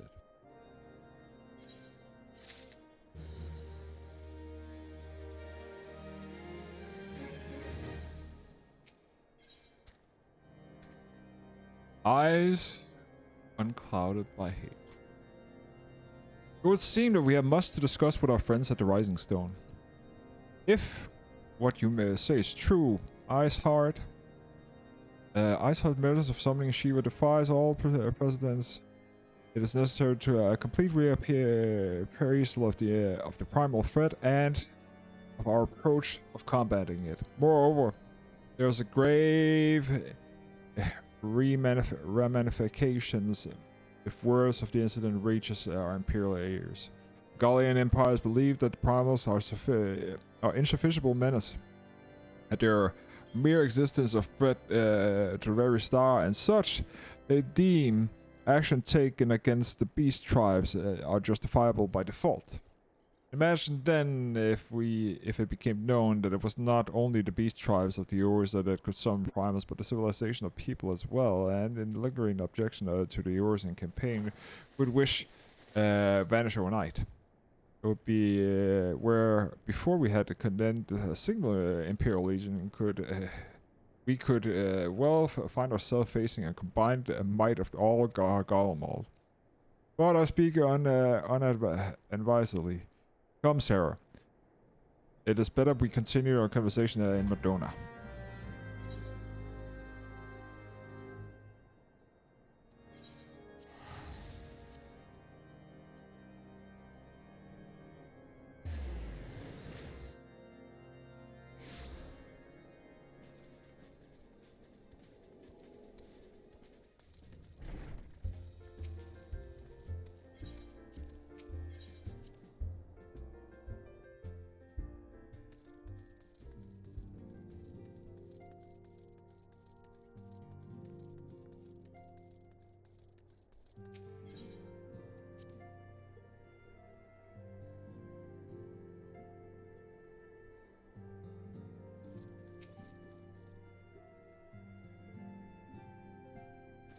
Words cannot well express how glad I am to see you return to us hale and whole.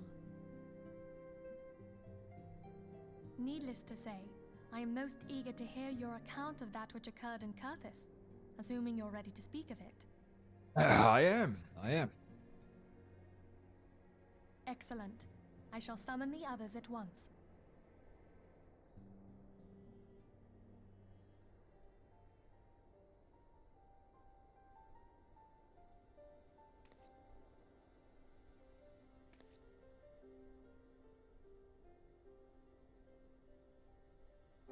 Iceheart used her own body as a vessel for a primal soul? Master Louisoir's writings make no mention of such a possibility. Can we be certain this entity was a primal? As certain as Pretty we sure. can be that good King Mogulmog XII was a primal, I should think. Both were ostensibly summoned. Let's not quibble over definitions. Of more concern is the implication that Iceheart retained her will, even after she was possessed. We are talking about a mortal, wielding the power of a primal. It can't possibly be that easy, can it? There must be some sort of sacrifice required. Or maybe she's just special? What qualities this woman possesseth, I know not. But full sure am I that she was groomed for this role. Few are privy to the secrets of summoning, and but a single party standeth to profit from their dissemination. Well, I wouldn't presume to comment on how the lass came to know about summoning, but I will say that what she summoned was a primal. The readings were the same, or near as damn it. Strange as it all sounds, it's really no different from what you've faced before. Then mayhap it is time that we re-examined our previous encounters. Pack your things, Ida. We're going back to Gridania. Yes, sir.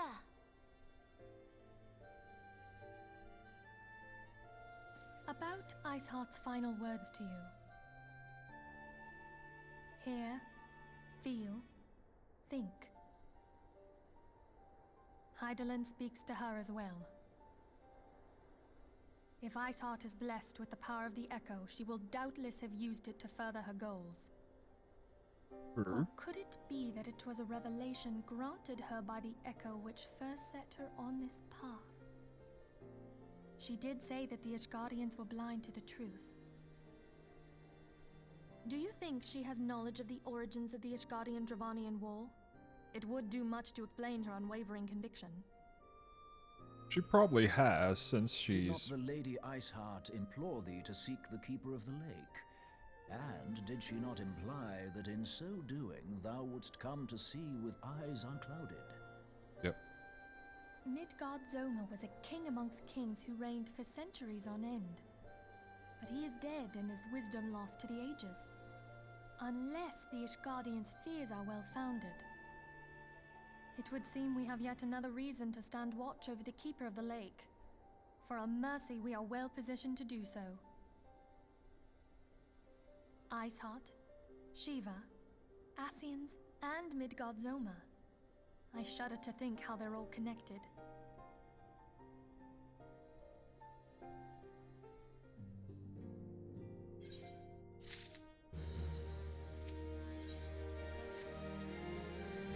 I mean, to Skur and the annal of the knowledge of the Midgard Soma, given a great age, I dare say he appears in more than a few. Did you hear that? A commotion outside. Would you see aught is amiss?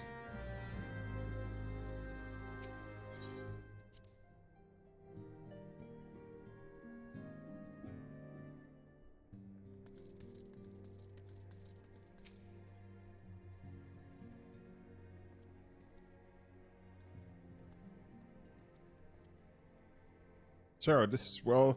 You're here are on hand. We have a problem. Roland has escaped. It happened shortly after the Immortal Flame took her into custody. She had been placed in the dungeon cell ahead of coming trial, but apparently the accommodation was not to her liking. Then the turnkey was found slain, along with 2 guards. This plane she receives help inside help. Citizens report to Rosalind quitting the city at the gate of Null with the bloodied spear in her hand. She makes for Castrum Minerium. I'm certain of it. Her fate in Eorzea as good as sealed. What recourse do we have to flee her imperial masters? Ever as we speak, Captain Ilbert and the First are hot on Rosalie's heels. Pray make haste to the Cap Bullfrog and join the hunt.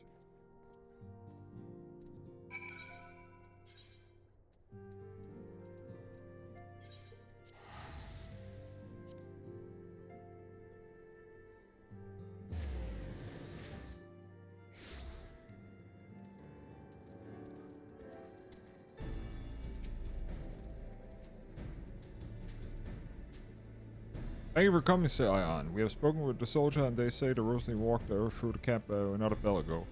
Aye, she walked right through. We did not mishear. We have a bond decision to make the matter secret to thank for that bad for morals, he said. As a result, not a single flame in the garrison made an attempt to detain her, and so here we are. Rosalie must not be allowed to reach Castrum Meridinium. So we are too far. Good that I have.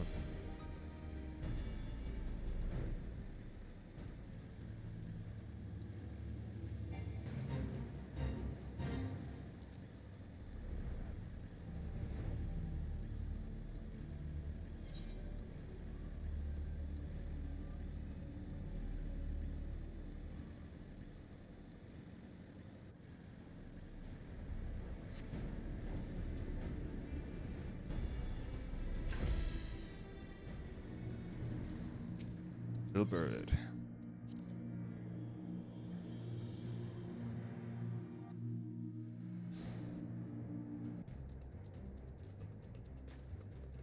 This wrench was with Rosalina.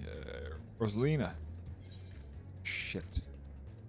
She didn't blink when she cut him down. Yeah, not even started screaming. The loyalty, even for her own. The cut stamps harpy with me signs. We almost have her.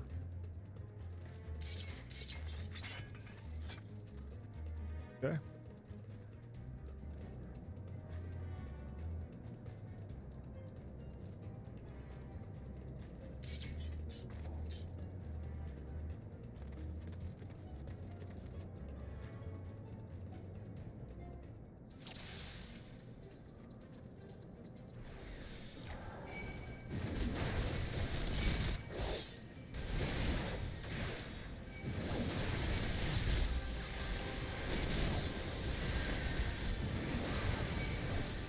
You can cure all you want, you're dead.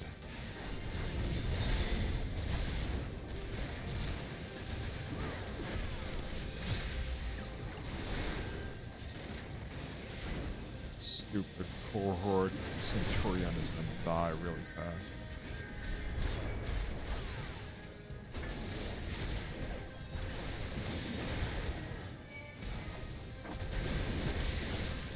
Oh, that's lame, okay.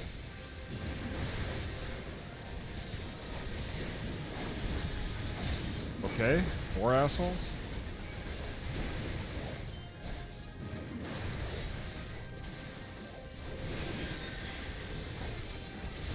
Okay, then now I'm just gonna kill her because this is ridiculous.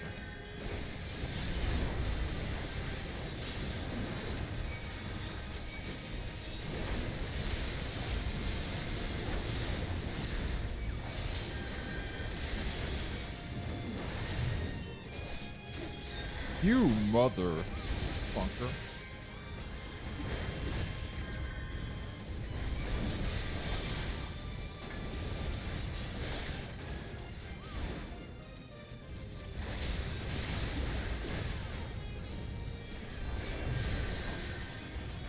Oh yeah, that's yours. Like, there's no reason to kill that because just hit her and hopefully kill her.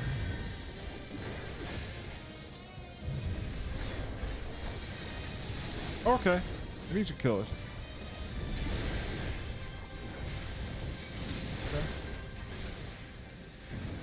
And there.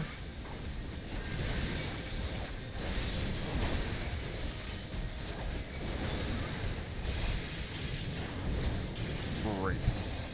This here sucks. Die already.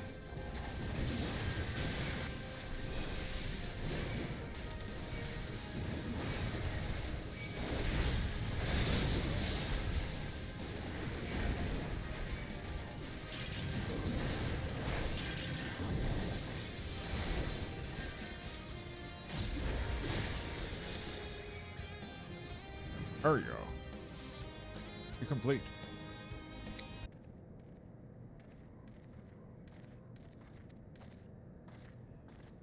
Bring her and do it tight. Find her and do it tight. Yes, sir.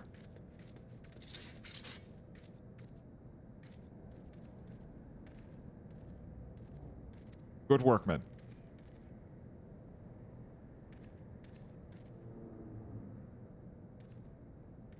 She and her Imperial cronies pushed us close, but we were better. Behold, a respectful officer of the Mole Flame, people looked up to you as one of the Order's founding members. One of its pillars. It saddens me to see you have fallen so low. What would you know of how you know of low? You spoiled little lordling who has never known any want. People such as you take wealth and birth for granted. You think it is your God's given right to rule over others? You know not of your plight and injustice upon the low-born Ashgardians much endured. To noble lords and ladies, and we are not people, but resources to be consumed. I did what I had to do to survive stealing, killing, and even with whoring myself. It is not fault of mine if fools imagined me a paragon when I joined the Flames. To hear you tell it, one would think you, the only person ever to have suffered. In case you have forgotten, Raban himself was born into poverty, and as we lived hand to mouth. Little more than the shirt on our backs, hunger was our constant companion. Yet we never did we bemoan our lot in life. Nor did we begrudge others and their fortunes. We accepted the hand we were dealt and played it to the best of our abilities. Life was a battle, aye. But no matter what fate threw at us, we took it on and on the chin and came back for more. Everything we have, we fought for. Are we any different then? It's true that we were both mercenaries of lowly birth. And it's true that we were born. Both had our fair share of struggle. But whereas I sold my sword, you, Marshal, you sold your comrades. If life has taught me one thing, it is that you never betray your own. I would soon cut off my arm and raise a hand against a friend.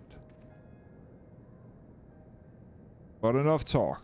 We'll return to Ultaf to face justice and the people whose trust you have dragged through the gutter.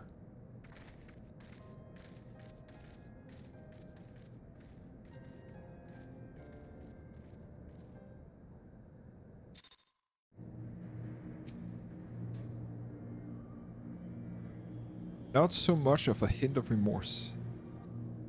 As well, we sorted the business and finally to the end. A friend betrayed cuts deeper than steel, but we must hope that we have chosen our allies more wisely than Raban chose his. I have heard. Truly bothersome business. No, I do not foresee a problem on that front.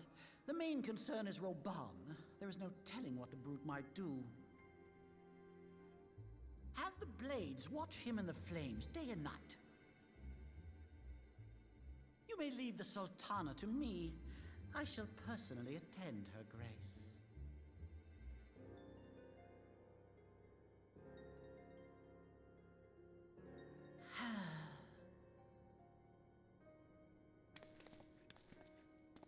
Sever one of the East Aldenard trade routes. That ought to keep Lolorito occupied for a while. Shite you are. Nanamo Ulnamo. For my sake, pray be a good little Sultana to the last.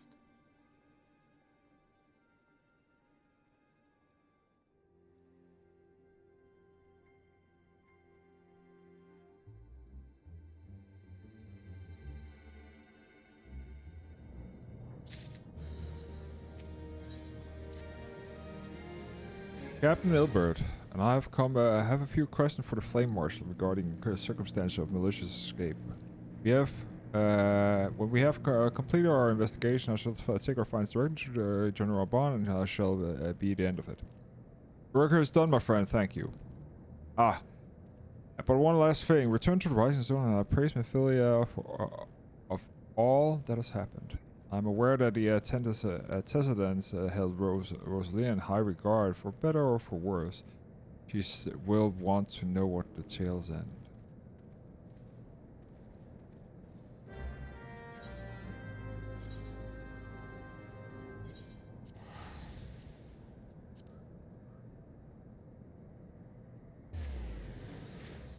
And so we are coming to an end of patch 2.4.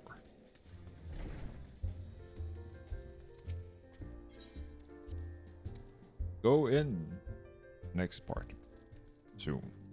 As soon as we're done with this one here, we are good to go for patch 5.5, which is the second to last patch before we're done with A Realm Reborn.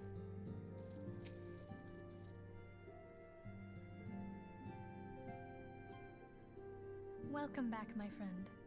I have already received word from Alfino. To think that Flame Marshal Huayu was the Garlean agent. I know not what to say. Right. Together with Robon, Aline lent us much needed aid at the time of our order's founding. She was particularly passionate about the need to tackle the primal threat. When we discussed the subject, her eyes fairly shone with determination. Whatever else she may have been, I choose to believe that it was her true self with whom I spoke then. But now is not the time to dwell on such matters. I have an important announcement to make regarding our effort to defeat the Ascians. We shall begin as soon as everyone is assembled. Okay.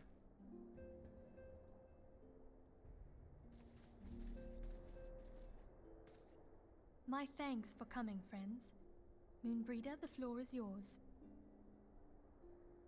By now, I'm sure you're all familiar with White Auracite, the miraculous material that'll allow us to capture Ascian souls. Back at Snowcloak, we verified its ability to absorb vast amounts of ether. Alas, it leaves something to be desired in the area of stability. The stone can only store ether for a short while before expelling its contents. In addition to Auracite's inherent limitations, we must needs be wary of our enemy's strength. Our foe draweth upon an infinite wellspring of power. Even should we succeed in entrapping him, the stone will not long contain his wrath. Meaning that, if we want to kill the swine, we'll have to be quick about it. 'Tis our belief that an Ascian soul may be permanently undone, if smitten by a sufficiently concentrated burst of pure ether. The only trouble is, we can't say for sure how concentrated the burst needs to be. Without knowing how much ether an Ascian soul is composed of, we're basically guessing. Great. Our sole clue lieth in thy struggle with La Habrea. During that encounter, Heidelin bid you forge what she called a Blade of Light, a weapon which took the form of a luminous stream of energy. Based on your description, we believe the blade with which you vanquished your foe was composed of ether. Admittedly, your victory proved ephemeral, as La Habrea was able to use a crystal of darkness to flee into the space that lies between our world and the void. The fact remains, however, that Heidelin placed the means to destroy the Ascians in your hands. Be that as it may, it would be unwise to assume that you will do the same when we next encounter such a foe. Quite so, my lady. We must needs find the means to forge our own blade of ether, one to equal that which Heidelin did benevolently bestow upon her champion. That is all well and good, but it seems to me that producing such a blade will require a prodigious quantity of ether. Whence will it come, pray tell? Oh, what if we had 2 pieces of white auricite? One to trap the Ascian, and the other to store the ether for the blade. Oh, nice try. But it's as I said, the stone won't hold ether for any length of time. We'd still need to collect the stuff there and then, sorry to say. And therein lies the rub. Finding a way to create the blade whenever and wherever we choose. 'Twould seem more research is in order. I'm going to linger a while, perform a few more tests on the auricite. And I could do with some help. Urianger, why don't you lend me a hand? Mine apologies, but I am required at the Waking Sands. Lady Minfilia hath given me sole charge of the premises. 'Twould be unseemly to leave them unattended. Sole charge, you say? So you're basically alone there, then? Well, that settles it. I'll just have to come to you.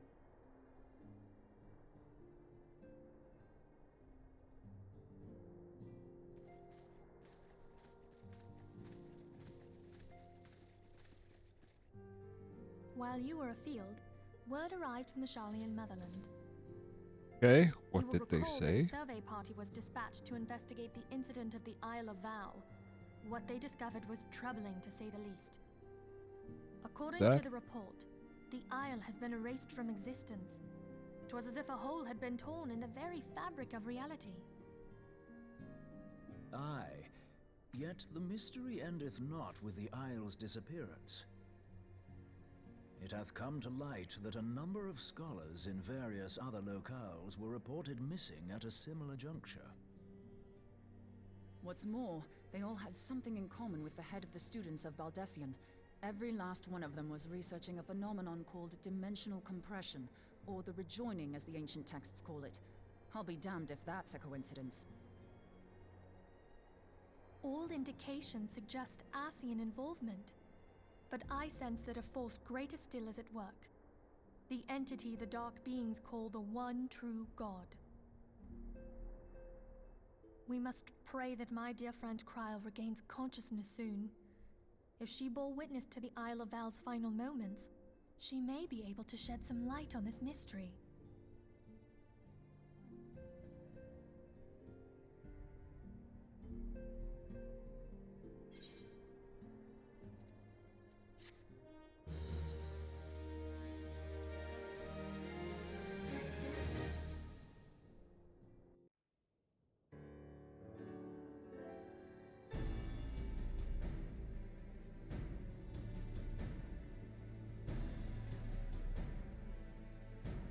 Following the calamity, the forces of the 14th Imperial Legion entrenched themselves in strategic locations across Eorzea.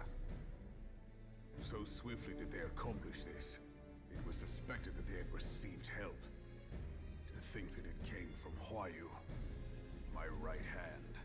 How the hell does that pronounce to We Ryu? have reason to believe that Huayu didn't deal exclusively with the 14th. She also answered to a higher authority in Royally. Royally. But this higher authority could not have been the Emperor. How? By What? consenting to the media project, Solus Zos Galvus showed himself to be more concerned about preventing the spread of primal influence than claiming Eorzea for the Empire. He would happily have seen the lot reduced to ash. We believe a number of high-ranking figures within the royal household were against the decision, but that they knew better than to oppose the Emperor openly. Of course, this didn't prevent them from making clandestine provisions, in which Huayu played a part. Alas, these provisions did not prevent Dalamud from It's like saying like there, it's saying Huayu, like it's Huey they're pronouncing. Like, what the fuck? Yet Eorzea survived. To all intents and purposes, the Meteor Project had failed, and the Empire was left to rue its lack of a decisive means to eliminate the primals. Until, that is, it stumbled upon the Ultima weapon. Even before the accursed thing was dug up, it seemed me the 14th had the might to overwhelm our weakened armies. Yet they chose to hide behind their walls. Why? The Black Wolf was wary of making the denizens of Eorzea desperate, lest more primals emerge to bleed the land. The discovery of the Ultima weapon, however, emboldened him to resume his war of conquest in earnest. But there was one in Garlemald who believed that Van Belsar's actions were premature. One who stood higher in the Imperial Army's chain of command. He ordered the Legatus to halt his advance, only to find that the Black Wolf had slipped its leash, and that the 14th now acted alone. In a bid to bring Van Belsar to heel, he used the agent he had planted in Ul'dah prior to the Calamity to undermine the Legion's efforts. A man who outranks Van Belsar, yet opposed the late Emperor's decision to annihilate Eorzea. This could only be the former High Legatus of the Garlean army, now known as Emperor Vods Galvus. So Varys he was Galvus. Huayu's true master. But one of several in actual fact. We've learned that even as Huayu served the Empire's interests, she sold Imperial secrets to a certain faction in Eorzea. In so doing, she helped to maintain the status quo, thus prolonging the conflict. Considering who stands to profit from war, it isn't hard to imagine who her other masters were. Seven hells! You mean to say that she was a double agent? Triple, if you consider her services to Van Belsar and the new Emperor as separate. As neatly as these pieces seem to fit, one aspect of the puzzle remains unclear to me. As always. By whose will was the Marshal feeding intelligence to the heretics? And try as I might, I fail to see how aiding their cause would profit either her Imperial or Monetarist masters. Could it be that another hand is at work here? If so, Huayu must be made to reveal whose it is.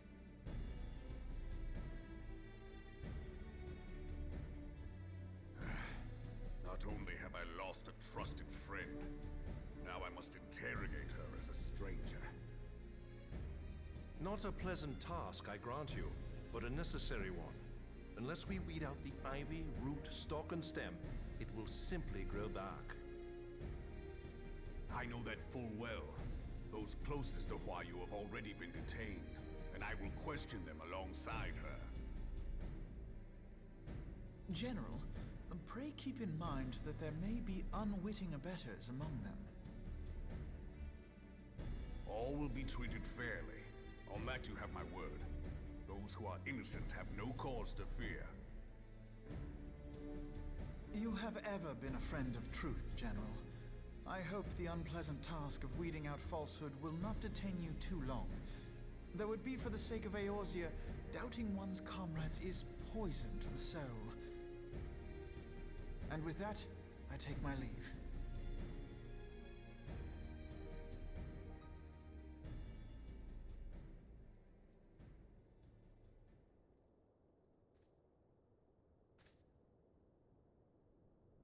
All these years, I've been made to dance to their tune. How could you, Wayu? How could you side with them? Those cankers who take from this land and give naught in return, who use their power to disempower and grow fat while the people starve. I know you can hear me, monitorous scum.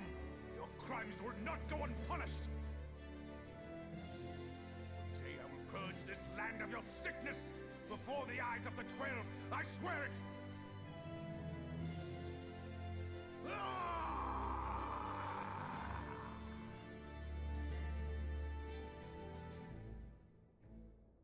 Oh well.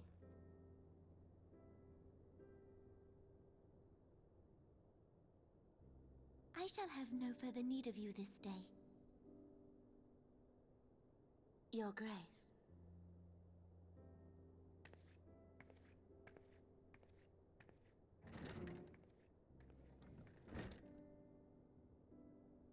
I fear that not even mine own chambers shall remain private for long. Has the situation grown so grim?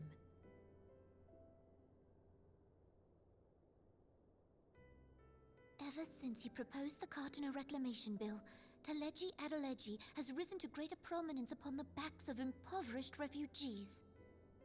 The monetarists were ever united in their pursuit of profit, but the man's actions have torn a rift in their ranks. They snap at each other as rabid dogs. Yet now is not the time to be bickering among ourselves. If this bickering is a threat to law and order, might you not have grounds to dissolve the Syndicate? Can't. Would that the solution were so simple, Admiral.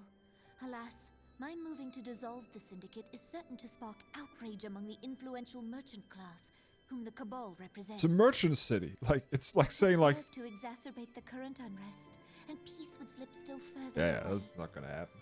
Be they rich or poor, natives or refugees, all who reside in Uldar have a right to pursue happiness. It is the duty of a ruler to protect this right. If I am to perform my duty, I must needs tread warily. It would not do to make enemies heedlessly.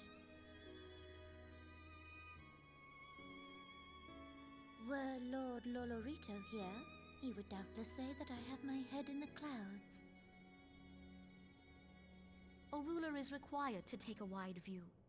Try as we might to cater to all needs, some will inevitably be overlooked. As such, there shall ever be citizens who feel aggrieved. It cannot be helped. But as you have informed us, the monetarists take no view but their own. They hunger for power while the masses starve.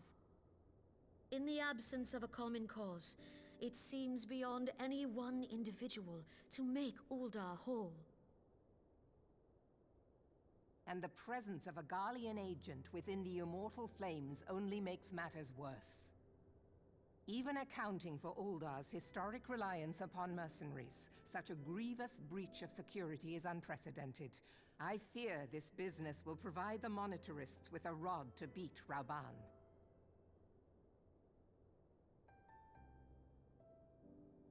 Eorzea can ill afford for the Immortal Flames to be dampened now. Ere long, the Garleans will turn their ravenous gaze toward our lands once more. If we are to resist their might, our nations must stand together. Yet for this to happen, our nations must be whole. Cannot be done to improve the situation in Uldar.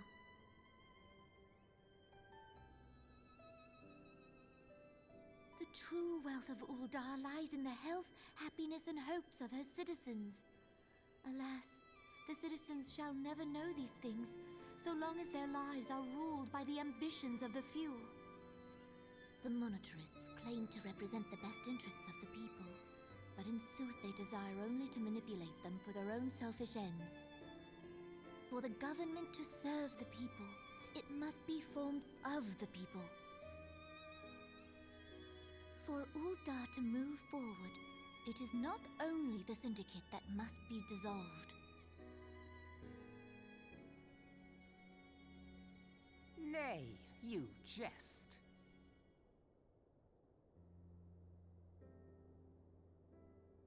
My friends, it was for no other reason than to make known to you mine intent that I requested your presence here.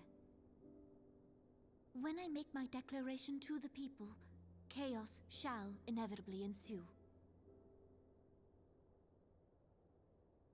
As the last monarch in the line of Ul, I make unto you this request. Help Roban to preserve order and protect the people. Forsake them, and you forsake yourselves. For a strong Eorzea will ever have need of a strong Ul'dah.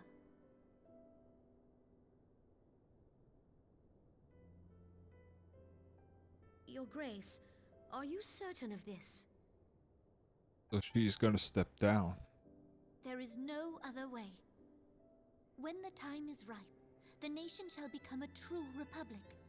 Both royalists and monetarists shall cease to be. Ul'dah will no longer belong to kings or queens or merchant princes, but to her people.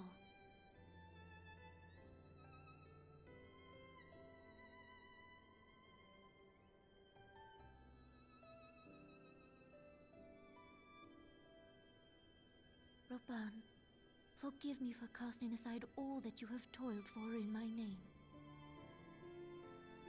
Beyond this gesture, I am powerless to help my subjects.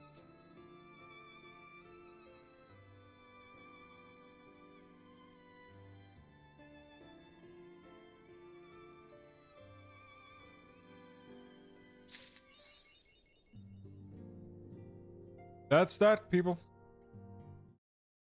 That's gonna be it. I am almost, not late, but let's just say I have some things I need to do beforehand. So thank you for watching. Thank you for stopping by. Hit that subscribe button, not subscribe, follow button, and all that stuff if you want. I actually added a link. It's the Fett icon below, where you can hit up and see the Vods on YouTube in high quality, and so on and so forth. Until next time.